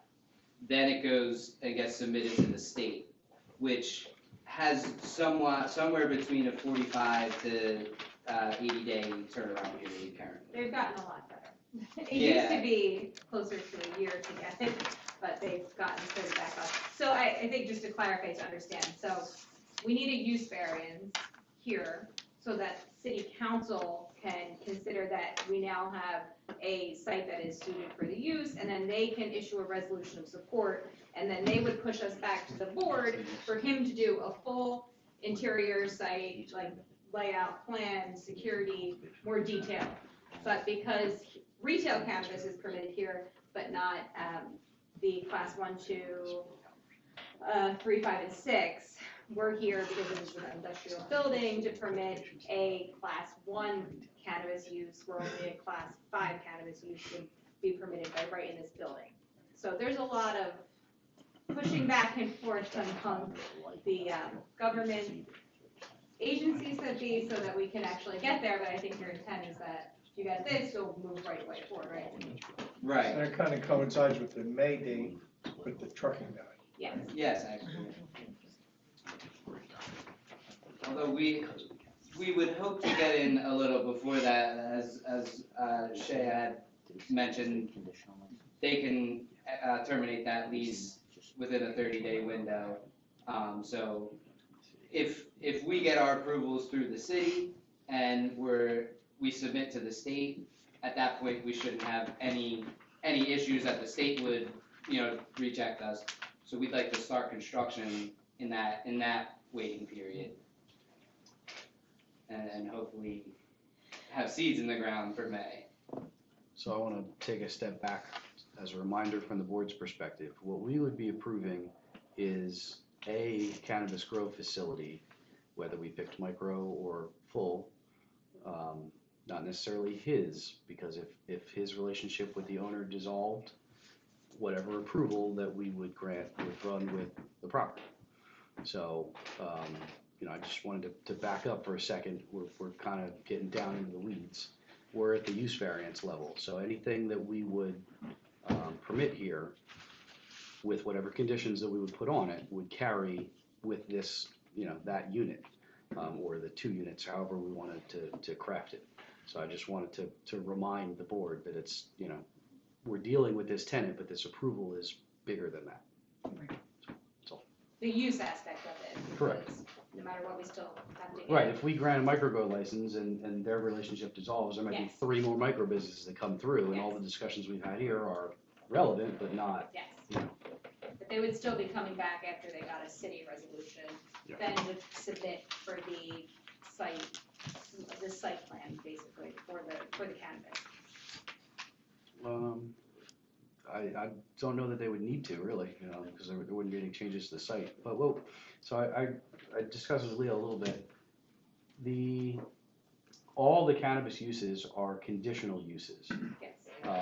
So I think that if we were going to approve it, we would still, approve it as a conditional use to say, okay, once someone was ready, fully licensed, ready to come in, they would still have to come back to the board to Yes. understand, to convey all that information to the board and discuss operations and all of that stuff. And I think so, the reason it's a little nuanced here, just for the board, is because if this was a use by right, the typical way you would go with this is you would just go and get your resolution from the city, then you would come to the board and you would do it all at once. Because the city can't consider the resolution of support until they know that you're okay with the use of this location. We have to kind of do it like separately, just the use, then we go back to the city, then it comes back to you for the full presentation, which is why we would make that a condition for the cannabis. Board members, questions? Well, I hate to dominate the conversation, and I hate to be the bad guy all the time, but instinctively, when things don't seem right, I have to open my mouth. With all due respect to the tenants and the operators and the prospective tenants, we're really pushing the bounds here, okay? Number one, backing up, because it's highway commercial, you're asking for a variance to continue to use it as an industrial site, and I appreciate that it is an industrial building, and the uses that you may propose would work, but there's just a couple things here that rub me the wrong way. One of them is not access to this unit number 5, and I think that there's a resolution to that, and we can agree to that in the resolution, that how you're going to handle that. But you're asking for a site plan waiver. There's no site plan. He's already talked about lighting. Now there's no lighting plan. I know you say you're going to handle that in another application. Okay. Me personally, and this is just my opinion, I'm just one voting member of the board here. I don't think this is a right fit for microgrow. I think this needs to be in an industrial park. I don't think this needs to be on Route 30 in Egg Harbor City. Even if people drive by and don't know what it is, they're going to know what it is. Okay? You can have $10 million worth of ventilation equipment, you're not going to stop the smell. Okay, they've spent a lot of money on doing this. I don't think that you're going to be able to do it 100%. Not that it wouldn't work here and that the building doesn't fit and all that, but I just don't think it's a right fit for this property. And that's just my opinion. For something like that, we've already approved a couple of retail spots, but I think we're really pushing the envelope here, trying to accommodate the property owner. And I know we're trying to shoot a shotgun so that he has as many opportunities to rent to tenants as he can, but I'm not comfortable with that here. So I know smell is obviously the major issue, anybody's major concern, and I'm very aware of that. And I personally, it's one of my goals to be beyond adequate. And you can actually remediate the smell completely.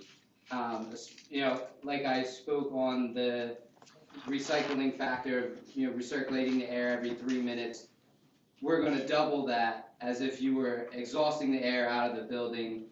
And our facility itself is going to be air sealed completely, so we can control all the environmental factors that we want to have for the plant to grow properly. So on top of that, the building itself is going to be air sealed because we don't want any contamination coming in. So there's almost 2-factor sealant that the air's never really gonna leave the building on top of being scrubbed. I don't know how you're gonna take a 50-year-old building and seal it without exorbitant cost. That's just my opinion, and I'm not a builder, but. No, you're correct. I mean, it is a large undertaking to seal the whole facility, but that's one of the ways that you grow exceptional product, is being able to control the environment completely. And that's what we're going for. We're gonna be a craft cannabis, a very high-end product, and we ourselves need the room to be sealed. Well, again, this is just my opinion, because I'm only one member on the board here. We fight, as Egg Harbor City, we fight the battle for our, we're stigmatized as it is, because we're, a economically depressed community, a lot of low-income people. I just don't think it bodes well for the traffic coming up and down Route 30 to say, well, here they're growing pot right at the entrance to the town. I just don't think it just doesn't feel good to me. Not that I disapprove of what is already existing. Again, this is just my opinion. I just don't think it works in this building at this location. Did you look into the cost of sealing the inside of the building? Yeah, it's pretty standard for, I mean, there's a whole range of how you want to grow, and a lot of companies don't bother or care to go that extra mile, even though it's one cost in the beginning that just reaps reward for the life of the operation. It's all in our budget to have it sealed. One of the things we are going to be implementing is CO2 into our grow room, because that with photosynthesis, it takes in CO2, creates oxygen.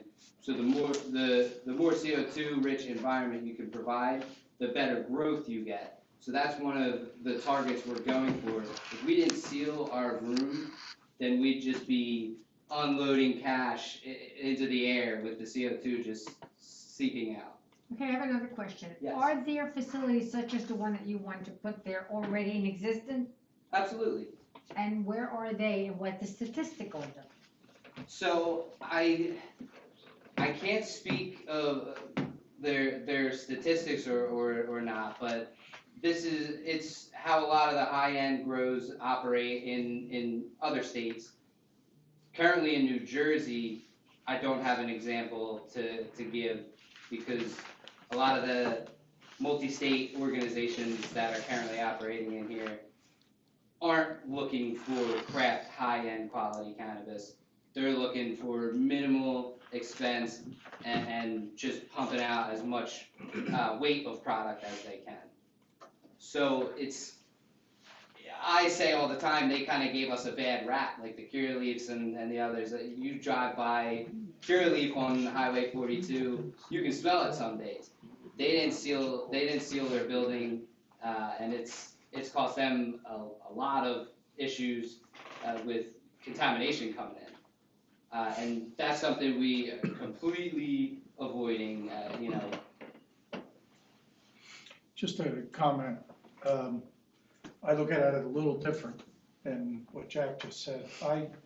I see this going from 20 tractor and trailers sitting in the lot to 6 or 8 cars that are, like you said, people may not even know what's going on in there, most people. And you're not gonna put signs up that it's a marijuana place, that you're growing it and all that. So as far as I'm concerned, it seems like a good use for that area.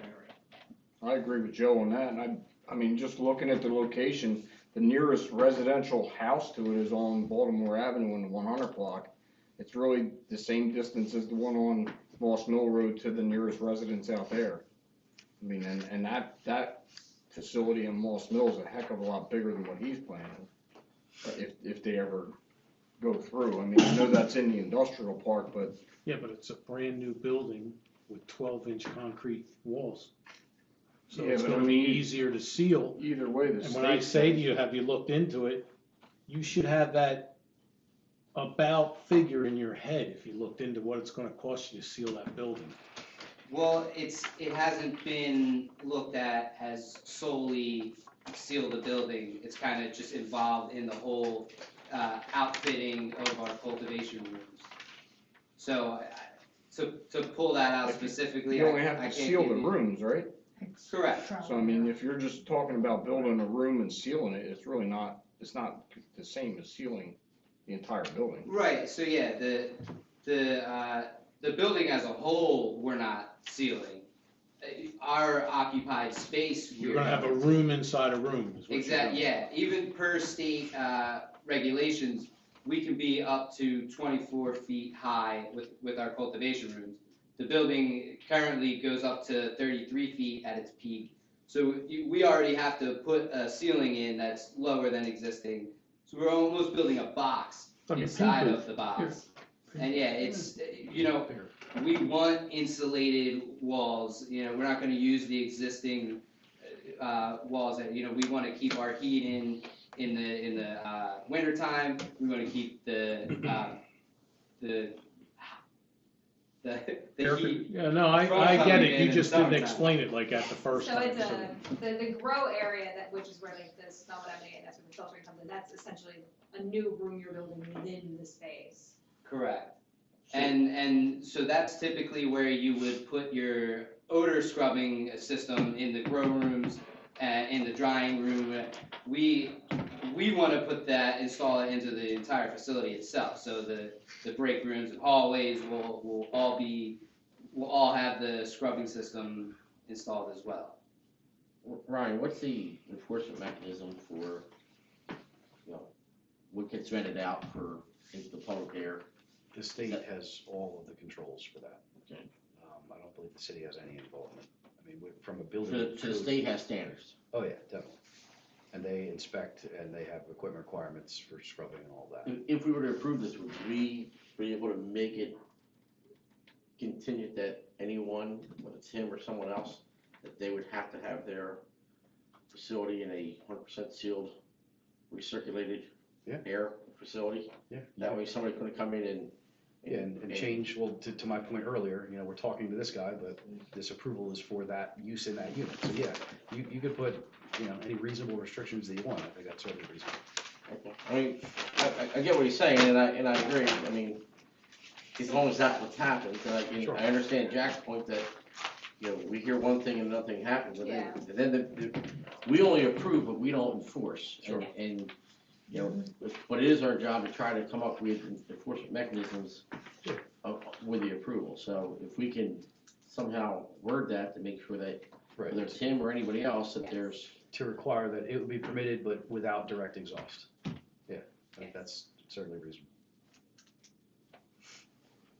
And I agree with your concern. I mean, if I was part of this community or sitting on this board, I would be equally as hard, you have to be, because you can't just let somebody come in and stink up the street, and, I am fully, I want to comply in any way possible, and like I said, I intend to go above and beyond the necessary scrubbing capability, and treat it as if I was exhausting it straight out into the air one time, and adequately scrub the air for my recirculating system at that level. Any other questions of the board? Any other further testimony that you would like to give, sir? I think we've covered everything at this point. Ryan, anything that you want to circle back on or any questions? I mean, the only thought I'll tie around that final discussion is that, if there are some level of concerns, obviously about the smell and other points of the operation, I think the initial discussion circled around a micro grow, and then it sort of expanded to the ability to expand. So if the board wanted to take a small step in that direction without it committing to, a full-scale grow in unit 1 and 2, I think you could permit the micro grow in unit 1, with conditions that we just talked about, having it fully enclosed and sealed, without allowing for directed exhaust. And then, you know, you're committed to a step without the whole thing. So I just wanted to. So any put that expansion out there, would so. require us to come back and get Correct. If an Which- expanded use variance. It actually, it would entail me coming back in front of you anyway. Yeah, just going through the If state you did or procedures. didn't enact that, and I think that's a good, compromise on both ends. You know, if I was to show that I'm a man of my word and adequately scrub the air and we come back when it's time to expand, then you believe me and you can allow it. And if I don't, I think you could shut me down well before then, before I can come to you to expand. But I would be fully on board with something like that. So Ryan, you have no concerns with with the absence of a site plan review? I mean, I know it's an existing site, and we've been using it, I mean, So, yeah, I mean, like I said, we do have to come back for a site plan to add the sidewalk, but for all intents and purposes, this use variance is really to formalize a process that we've been going through for the last 20 years. Essentially, they've been coming in saying, we want another industrial user here, you know, we're gonna switch it over, and we sort of go through the whole thing. But the site itself, with the exception of the parking out here for Kurt's Auto Body, the site has not changed in 20 years plus. So I mean, it clearly functions in some capacity. You know, they've come forward and provided testimony that they're going to make investments and repave and reconstruct and delineate spaces. You know, I think the addition of lighting is a big help.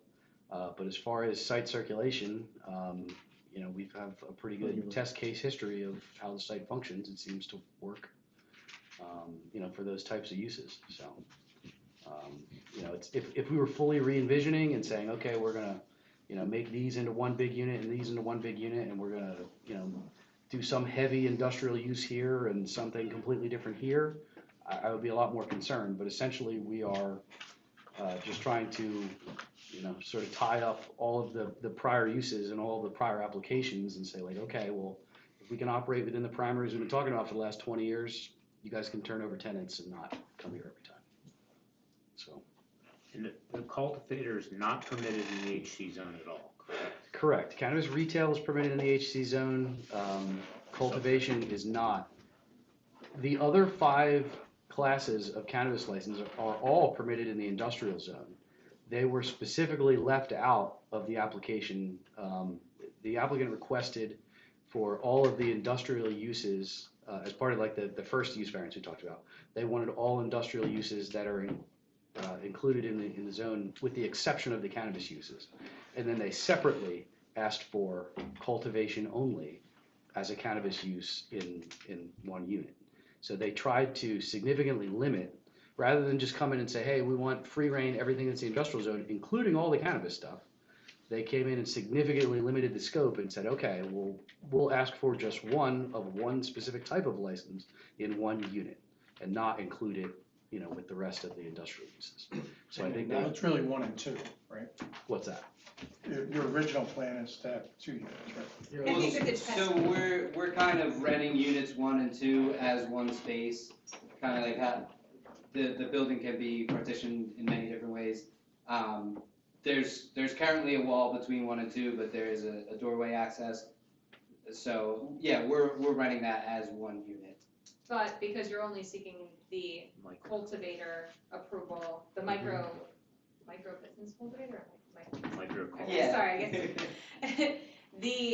The max that can be put in that space for a grow is the 2,500 square feet. So regardless if it has both units, there's never allowed to be more than 2,500 square feet of grow space. If it were to exceed that, we would need to come back and get a new cannabis approval for the, to allow for the increased square footage, not just a micro cannabis. to the state or to this board? Both. So yeah, I would have, well, in this, since this is a special case, I would come to you guys first to get your allowance, and then I would have to apply for a larger license with the state.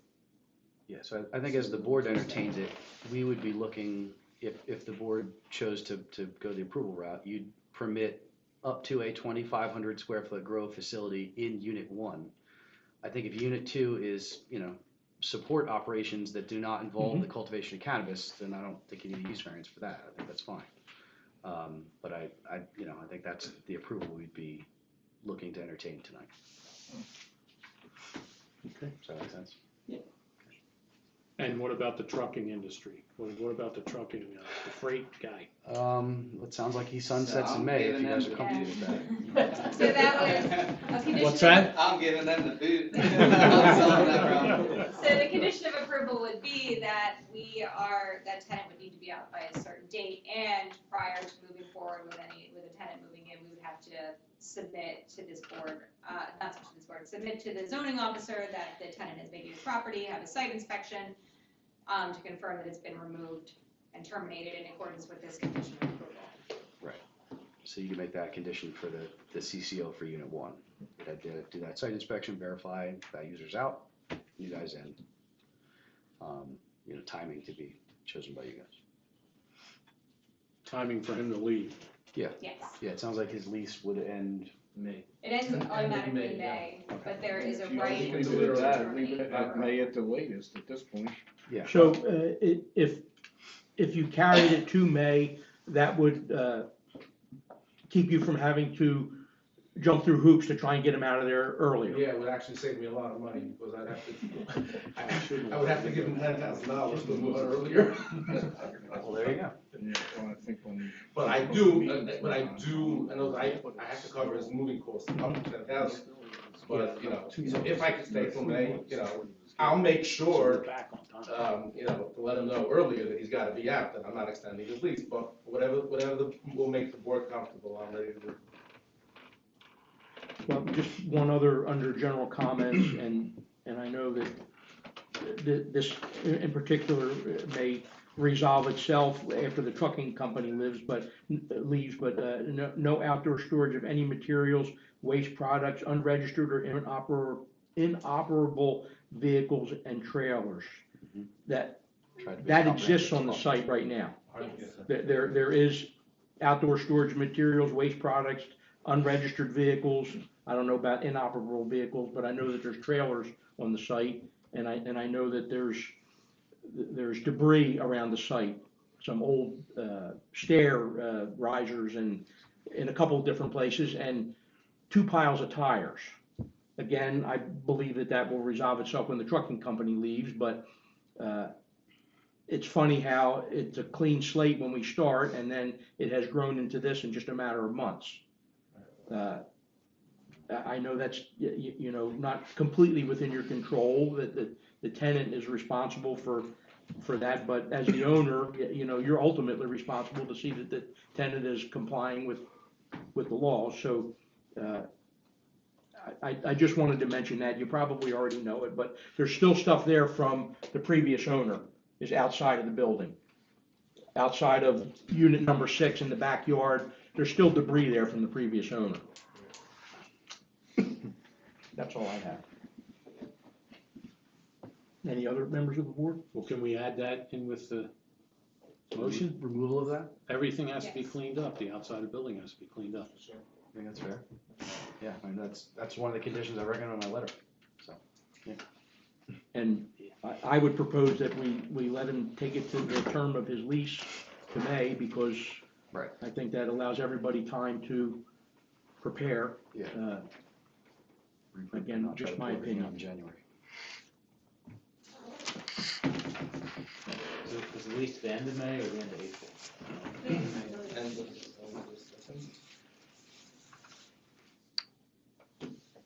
May 31st, 2024.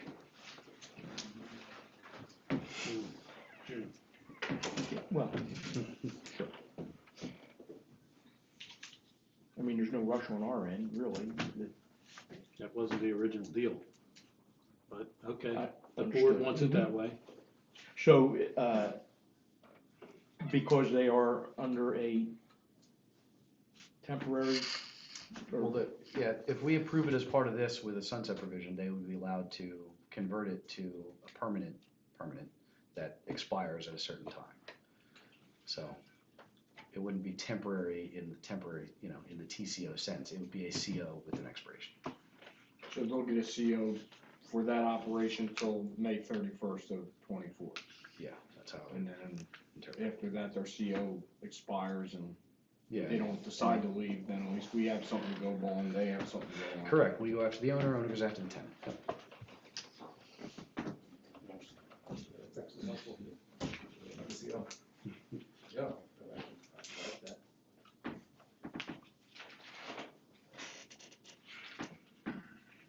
But Leo, are you prepared to frame a motion? Yeah, I think we gotta open to the public still. Yes. Okay, I'm sorry, you're right. Any members of the public wish to speak on this application? Anyone from the public, second call, third call? Okay, there are no members of the public wishing to speak. I think we should do two separate votes. I agree, yes. Let's take the first part first. So they're seeking a use variance which requires 5 out of 7 affirmative votes to allow up to 6 tenants for uses that are allowed in our light industrial zone, with the exception of cannabis. That's gonna be a separate motion. Ryan went through those. And then there's a couple bulk variances for the front yard setbacks. There's 4 front yards from 4th Street. We'll note them, they're existing. It's 26.2 feet to Baltimore Avenue, so 50 is required. And 29.6 feet to the White Horse Pike, where 50 feet is required. I think those are the only 2, what we would call C variances. Technically, what we should include a site plan waiver for some of the minor, Like the walking path. the walking pathway, which I'll get to, but, and some of they're adding some striping, some minor paving, and the path to Unit 5, they're gonna keep that under 15, the Pinelands threshold. The conditions I noted in no particular order, as to Ryan's comment about the enclosures, the dumpsters, they're gonna provide for up to 6 total dumpsters, fully compliant with the fireproof trash enclosures. And they're gonna submit them when they come back for this, they're gonna show them when they come back for Yeah, site plan we'll approval, include I them with the guess. next site plan. Okay, on next site plan. And then, again, they're gonna come back for, which will probably be a minor site plan, but the, White Horse Pike, the sidewalk will be shown, but they'll bond for it now, to ensure that they'll return. Yep. And that'll be, is that a figure that you'll determine, Ryan, with the Yeah, applicant? we'll put together a cost Cost estimate to estimate. determine the bond. Okay. And you can submit it and Ryan can review that. And then I noted it's gonna be only indoor uses allowed, with the caveat that we know the trucking company's there for a little bit. The trucking operation will cease by May 31st, 2023, and prior to any new. 2024. And prior to any new tenant going to that unit, which is Unit 1, the applicant's gonna provide proof that the tenant has left, and it'll be subject to a city inspection to verify that. The CO, if there's a permanent CO issued to the trucking operation, it'll expire on May 31st. Or no later than May 31st. On that Unit 5 that we talked about, they're gonna provide access through the interior of the site with a door and a pathway. The access on Baltimore Avenue will remain, but that'll be emergency access only. As to Mr. Garth's point, we talked about, he made a good point about the configurations of the units. Are they gonna, you gonna knock down walls and move walls? No. Okay, so I think that, Right, so the approval would include the configuration as shown with any combination of contiguous units or up to 6 in the configuration shown. sure, so someone can rent more than one unit, but Right. but they're left with that configuration. Right. I'll note that the uses, that the up to the 6 uses, each must fit within the permitted uses in our light industrial zone, and they'll have to demonstrate that to the satisfaction of the zoning officer, and if the zoning officer's of the opinion that they're doing something outside, then they'll have to come back to our board and seek approval or not do it. I'll note, subject to any outside approvals that may be necessary, subject to any representations made by the applicant during the course of the hearing. They're gonna provide a lighting plan for your administrative review? Yes, Or as part of the as part of the minor final- site plan. as part of the minor site plan. Yep. And then I'll note that anything else in Mr. McGowan's report, he did make the comment, we discussed the trash enclosures, no outdoor storage, any materials, waste products, or unregisters or inoperable vehicles or trailers. So they'll get that all cleaned up in conjunction with the trucking business moving out, so by the end of May. I think that pretty much, landscaping, As shown on the plan. that's actually shown on the plan, but they'll provide the landscaping as shown on the plan. So if there's anything, I believe for that, that's. so that's the first vote we're gonna take. Requires a motion, a second, roll call vote, 5 out of 7 affirmative votes. I'll make the motion. Second. Motion second, roll call first. I'm sorry, do you need me to vote at all? I was gonna say, who's the voting member? I think we looked at it, Sean, and unfortunately, you're Yeah, allowed that's to fine. participate and ask questions. Yeah, no. You don't get to say yes or no. Yeah, that's fine, I just wanna make sure. Yeah, sorry. Okay. All right, Mr. Peterson? Yes. Mr. Garth? Yes. Mr. Walker? Yes. Dennis McKenna? Yes. Michael McKenna? Yes. Mrs. Torres? No, Mr. Keener? Yes. So that passes 6-1. Is that what you heard, Donna? Yeah. Mhm. Okay. And now, the separate motion will pertain to the micro cultivator, which that's not they're in the HC zone. It's not a permitted use. So they need a use variance for that.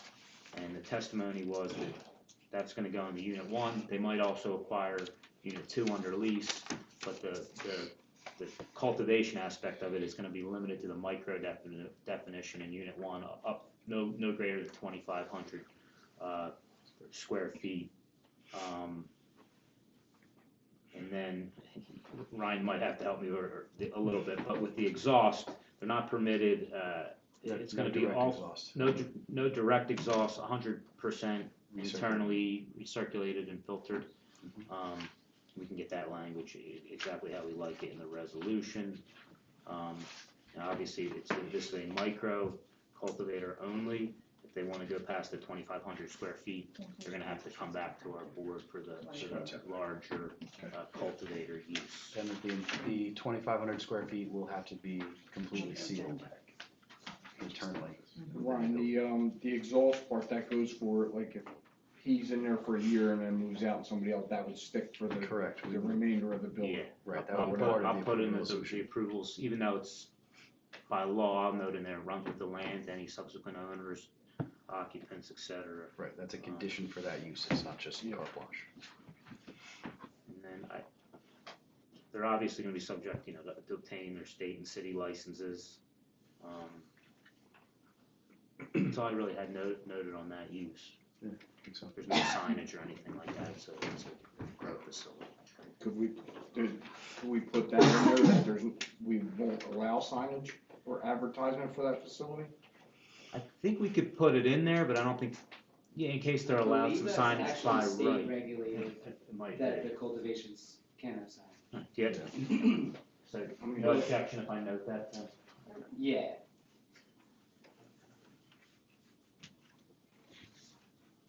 All right. And if there's nothing else, that's the second motion and the second roll call vote again on this 5 out of 7. Make the motion. I'll second it. Roll call, Donna, please. Okay, Mr. Peterson? Yes. Mr. Garth? Yes. Mr. Walker? Yes. Dennis McKenna? Yes. Michael McKenna? Yes. Ms. Torres? no, Mr. Keener? Yes.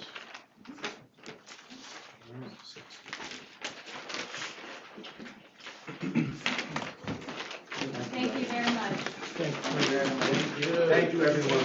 Thank you. Well done. I think I gotta get you guys up to where I live. Do a better job. Most people are gonna come. Yeah. To make their money, bring a sample. Thank you very much, everybody. Have a great Thank you, good luck. I wanna believe it or not. Thank you, everybody. Thank you. Thank you. Is there any old business? Take care, Ryan. Yeah, bye-bye, everyone. I have a question about, our last meeting, we had the guys from the liquor store come up here and talk about retail marijuana. And we had discussed their trash is outside. Their trash, the dumpsters are outside, not in an enclosure. Correct. So at that time, I'm pretty sure we gave them until December. Am I right or am I wrong? I think we gave them 90 days. I don't know where they are as far as the building side, Donna can speak to that, but I've seen plans, they sent me a set of plans and asked, like, we'd like to put it here, so I gave them a couple suggestions of how to tweak that, whatever. So I know that they did engage a professional, they did generate plans, Okay. did they get permits yet? Not yet. They just brought in that other plan and they said they dropped one off to you. The Did sign you and seal get? plan? Okay. Mhm. I have it on top of my filing cabinet. I know I got a copy via email, we haven't gotten mail the last like 3 days, so it's a separate Okay, problem. it's in my office, but they haven't brought the permit in yet, so Okay. they're moving. So they're on their way, but they're not. They had a couple problems where they had to go back and get other plans, right, with Yeah. the trash thing, so. What was the They, time they, had they problems needed, with they, what? there was a couple round of revisions for what they were Yeah. proposing at first was gonna lose 2 parking spaces, so let's not do that, so I went back and forth with their engineer like at least twice. Trying to figure out how to locate it, and how to, where the gate should swing, all of that stuff. So, yeah, I think we finally settled on it probably 2 weeks ago, 2.5 weeks ago. Okay. So construction will start soon and Presumably. where are they gonna put it, on the east side or the west side? They will be on the north side, I guess, closer to Philadelphia Avenue, where the existing HVAC systems and all that are. Where they have adjacent the to dumpster employee there parking. now. Yeah, because there was no way to build it without eliminating parking spaces, except to put it in that gored area and have the gates open to where the employee parking is. So I said, look, you don't want it to open where the drive aisle is or where you have customer parking, because you can't control that. If you have to have it swing to open where your employees are, you can make your employees go move their cars, and you have full control of it. So that's what we went with, was access will be from the terrace, so trash truck can back right up to it. You'll have to vacate those 2 spaces, you can pull, get the dumpster and then pull right out. Do you think you could get them to straighten or remove the bent bollard in front of the building? Yeah, we can talk to them about that. And the sign, they haven't touched the sign. Which sign? Yeah, the sign The has sign been right on the. knocked down and put back up again. Oh, really? Yeah. Okay. Somebody ran into it, bent it over real bad, they put it back up straight.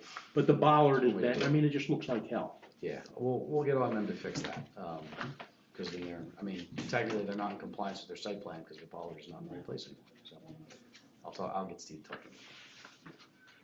Did that answer your question? Yes, yep, If you thank don't you. have a plan, let me Any other know, comments from the board? I know I have a version. Is there any update Yeah. on who's getting their license on the 2 that we saw? Not that I've seen. Mhm. Yeah, they're still working through the state process, because Yeah. as soon as the state issues it, we'll get a copy. Yeah. I was But just yeah, curious. We're still waiting. So is the Forever guy wait. on That's Philadelphia End of the Avenue. game. He's still waiting. Is he Hold really? it. Hold it. Oh, he's ready to open the doors, I'm sure, He's otherwise. been waiting forever. Yeah, we worked with him to get his parking lot sorted out, all that At the stuff. bank you're talking He doesn't have it yet, huh? Yeah. That's what they announced in opening Friday. Yeah, he put out a ton of money to get there, the Yeah, building's gotta be completely ready otherwise, right? just waiting for the state. So, folks, I appreciate your patience and your attendance. Sean, I know you're just an alternate, but your position is very important to us because we frequently have members that can't attend for one reason or another. The other thing that if you hear an application now and for some reason it gets pushed to another meeting, you're already ready with the information to be able to vote, should your vote be needed, so Yeah, of we course. we appreciate your Yeah, participation. no, Thank you. thank you. Not that it's much of a consolation, but alternates are allowed to participate, ask questions, Mhm. just unfortunately when it comes to the vote, especially with the use variance, you're limited to 7. Other applications, we can have nine people vote, so when it's a use, you're down, because they have to preserve the 5 out of 7 supermajority. And the mayor and Mr. Timbers Councilman Timbers can't participate. Hey, Donna, do you know if there was any movement on the bowling alley? It's all in the court's hands. So And- were they able to meet with the owner?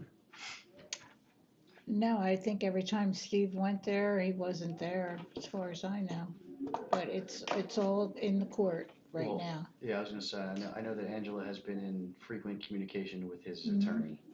It looked like he cleaned it up a Yeah, little a bit. little Well, he Right. removed the That's- trailers, but Yeah. he's been bringing stuff in U-Haul load by U-Haul load, and Well, so from what I understand, the fire official is supposed to get a court order to enter the facility. That's not happening yet that I'm aware of. So, but How we're about the Knights of Columbus? on the cusp of that. their CO is Yeah, there's no CO. right, their CO was not renewed. If they're operating, they're doing it illegally and Okay. they're subject to enforcement. Okay. Yeah, think no, so. they were been using it. advised that they needed to vacate and could not use the facility. So according to the communication that I saw from the attorney, not just the parking lot. Leo, can we discuss this? I think we can have some general discussions. Just Yeah, I'll let updates. you know, Okay. these are updates. yeah. So Right now, we're fine. there's, if I'm repeating myself, forgive me, but just to keep it in perspective, there's 2 things going on here. The one of them is the paving of the parking lot and their communications with the Pinelands and get the Pinelands approval so that they can pave the parking lot in order to get the CO. The other issues that we have with the property were to be addressed related to the conditions that they agreed to in the original resolution that talked about site security and staff on site. Right. And noise and other things, Yeah, which she indicated to them that if they weren't going to comply with them and they wanted to come back to the board for an amended site plan, that they would have to do that. correct. So there was a letter issued from the city solicitor advising them that their CO was not being renewed and providing them with reasons. As Jack mentioned, one of the reasons was the parking lot, the other was non-compliance with conditions of their approval resolution. They were each enumerated in the letter, and it was explained to them, what those conditions were and what was being observed, that they were not being followed. So they have an understanding of what will be required if they want to reopen, both from a parking perspective and from either relief from some of those conditions or compliance with the existing conditions. So that's where we're at. Yeah, and one thing I noted, just as a general matter, when you're violating a condition, you can be cited for it. I recommend, I don't know if I discussed this with the mayor or Angela, but it might not be a bad idea, and I can dig it up. If we had something in our ordinance that says, if you violate a condition, you can be cited for violating the conditions, and here are the penalties. So it's a little bit clearer for everybody. Give you a So if there is nothing in our ordinances, there should be? Yeah, I think It would Angela's help. taken a little deeper Because look at we that. have other council members here, and I think that they're on ordinance, and that might be something that I think it would help, and that's something that make it more enforceable. Yeah, I'm I think Angela's on top of that. It gives, you can point to section 215-20C, you're violating this because it says you're not complying with a conditional resolution, and then here are your penalties, and So, I don't know if it solves all the problems, but it might. In order for them to It open helps back code up, enforcement. Yes. they have to come back to us. What's that? In order for them to open back up, they'd have to come back to us. So they would have to come back to us for essentially half of it. The parking lot portion, they definitely have to come back, because anything that they're gonna propose is gonna involve site plan, which not only goes to the Pinelands, but also comes here. For the other portion, if they intend to open and fully comply with all conditions of the approval resolution, then presumably the city solicitor would make them provide an affidavit stating such. and then they would have to open and comply with those conditions. If they are seeking relief from any of those existing conditions, then they would have to go back to this board for relief from those conditions. So you'll definitely get the site side. I don't know on the other side, that's. Yeah, but we put the conditions on. Agreed. So if they fully intend to comply, then they don't have to come back for those conditions. If they want to alter those conditions, then they gotta come have that Well, I conversation like with the you idea guys. of having them sign an affidavit again, just to reinforce that they understand, because they don't understand. Well, that's what I'm saying. I don't think that they would be permitted to open without providing a signed affidavit saying that, we fully understand the conditions of this resolution and intend to comply with them going forward. Because we have documentation that they have not complied with them to this point. So, we're at a stalemate if we don't do something and say, okay, we have to do X to open. And I think the only thing you could do on that side of it is to have an affidavit stating such. We fully understand, we understand the consequences, we're gonna move forward and comply with these conditions, and if we don't, we understand these will be the penalties. As far as the parking lot, they're not gonna be able to move back into that and open it up without something being done to the parking lot? Great, that's what's Unless the holding board them up. would provide any further relief, which I No. can't envision. I don't know how it's even feasible economically to put a parking lot in. Economically, that's their problem, but yeah, it's gonna They be. agreed to it Well, I know they did, but 10 years ago. They'd have to put a detention pond in, there's no room for retention, is Don't there? make promises if you don't know what's entailed in following through on them. Leo, I don't know if you can I- answer this question or not, but can law enforcement enforce code violations? I think so, and I think it would probably help them. A code violation, yes, but to have something to cite to. Right. Well, I'm Now, not on talking a about, resolution, it makes it, I think, a little tougher to ask a police officer to read a condition of a resolution. right, and in real that's time. been the confusion for years, because when we did try to get law enforcement involved, the chief and that, we didn't know how to So- proceed. What we discussed when we were trying to navigate our way through this is that the police role in real time is to document evidence. And then code enforcement goes back with evidence to say, you're not complying. Here's how we move forward from there. So in real time, the police are there to enforce the law. The code is there to enforce the resolution. But the police code's not there all the time. They can't document all of the things that are. Well, for instance, if this weekend, there's a big party going on there, Mhm. Well, then. do we call law enforcement and have them go over there and make a report? For that one, it would be law enforcement because they don't have a CO. So you can But shut them for- down. Like for the one Right, correct. one of the parts we had in there, that they had to have somebody from their staff on site at all parties. Correct. When the police show up, they need to document it in their report that, hey, there's nobody from the building here during this party. And then Correct. once they get so many of them, they can turn them over to, I guess, Steve, and he can look at it and say, oh, okay, here, you're right, here, you guys aren't compliant. Right, he can write them. As far as them going there and just saying, you gotta shut down because nobody's here, I don't think they have. Well, I don't think you're gonna shut them down, but. Right, because an approval resolution isn't the law. The police are there to enforce the law and cite against a specific statute. That's not what a code enforcement, that's not what code enforcement is. So would it be appropriate to, if there is an event, that they call code enforcement to go over there in real time?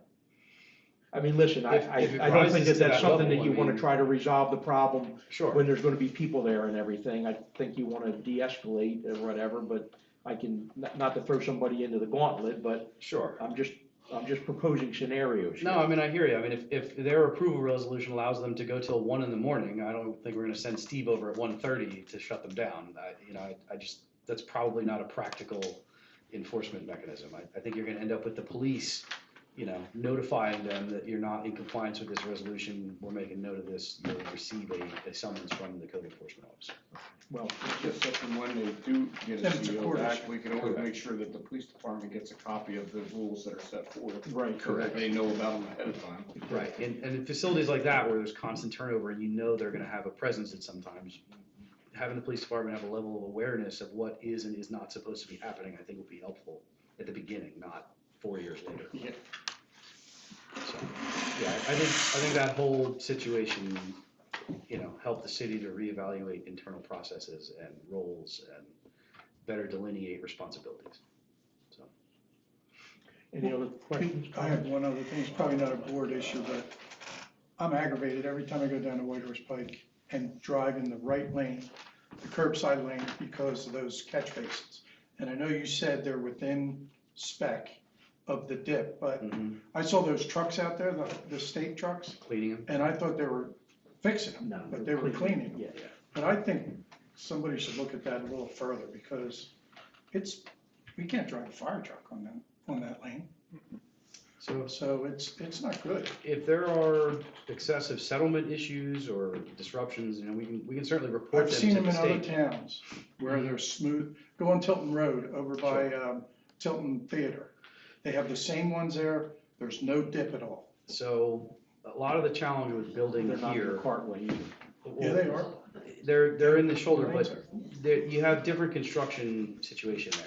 They installed brand new inlets on virgin ground next to a concrete road base highway. So those inlets are gonna move a little bit because everything settles, and your concrete has been there for 100 years and it's not going anywhere. So you get differential settlement where this stays put and this moves a little bit. So if there is excessive differential settlement and we have, if there's specific. Some of them are like hitting a pothole. If you can tell me these 4 intersections are awful, I can report them to the state and they'll come out and they have a rideability index and they have a truck that they can drive and they can report back that, yeah, this is within the allowable threshold, or yeah, you're right, this is not. Well, you have to be in the right lane at 30 and 50. Oh, yeah, no, understood. At the left lane, there is no bumps. But the right lane, the one in front of the Dunkin' Donuts and the one in front of the Wawa, they settle daily. Can we just complain to them and have them go out there You and run can, that but truck down there? if you run that, if you just give them a generic complaint, they're gonna be like, yeah, all right, whatever. If you specifically say, these intersections we have a concern about, they will There address used to be them. a guy at the state DOT that I dealt with. Mhm. His name was Abe, and he was proposing that project in 2011. 20 years ago. Yeah. And if I was there right now, I'd be calling him right now and saying, hey, Abe, this isn't working. Well, we have the So- construction managers that we can reach out to, but Well, they've been back there several times to raise it back up again. yeah. Those 2 particular inlets right at 30 and 50, they've been back there at least once for sure. I know that they. Well, yeah, I saw the one, the whole cast, not just the not just the casting, the whole frame Yes. fell. Yeah, I The saw culvert and that. everything underneath it has settled down. That was Right, one of we- the bigger ones, right? Yeah, Yeah. well, Yeah, they're all we- big because it's a great big tube underneath there that goes through. Yeah, we a drainage reported that to system. the They did maintenance that in the division. winter time too, so things were wet and they were snowy Well, and it's, all yeah, it's that. never ideal conditions when you're working in a 1 lane, 1 of 2 lanes shut down and it freezing cold and all that. But yeah, like I said, if we can provide some specifics, we can probably get some direct action.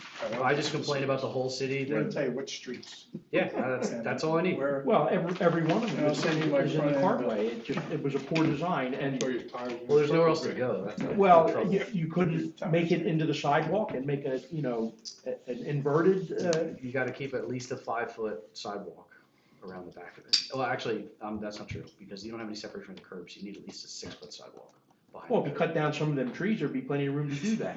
what are you saying, put the drain underneath the. Jack's trying to make friends. The curb? Well, here's yeah, here's the curb and here's the drain Right, here. right. You can push the curb line back, but you're But you're not limited gonna do that cartway now. and- It's, It's too late. Well, yeah, and I think you have limited right of way. Seems like the only way to fix that is to dig it out and put either concrete. they have to keep building it up until it stops settling. Yeah. And it's not just in Egg Harbor City, only because I go up and down 30 from Voorhees to Egg Harbor frequently. There are many The new ones. level, on grade culverts that they're just on the edge of the cartway and people go around them. But here you don't have a choice because there's Yeah, nowhere to go. you're gonna blast right over it, is what it is. No, I can't ride down Ready Lane with my car. Who's the inspector on that? Can I make a motion? Yes, please. Not us. Please. Thank you. Who's second? All in favor, say aye. Aye. Thank you, folks. Have a happy Thanksgiving. Happy Thanksgiving, everyone. Yeah, so, say,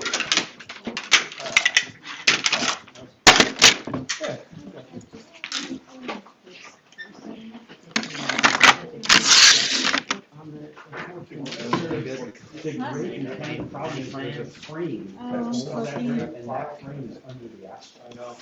Tim, did you comment? Rusted without cutting all the asphalt out, and then underneath they sit How about on you? wood and block and mortar. So, Nice. so the part that you see, the great portion, that's the fixed metal frame, but that metal frame is so there's no need to. Yeah, right. Well, so they actually, for manholes and for water valve covers, they actually have riser ports. So you can just drop like a 3/4 inch ring and that, you sit right up and you're fine. But you can't do it, it's just too big. Good thought.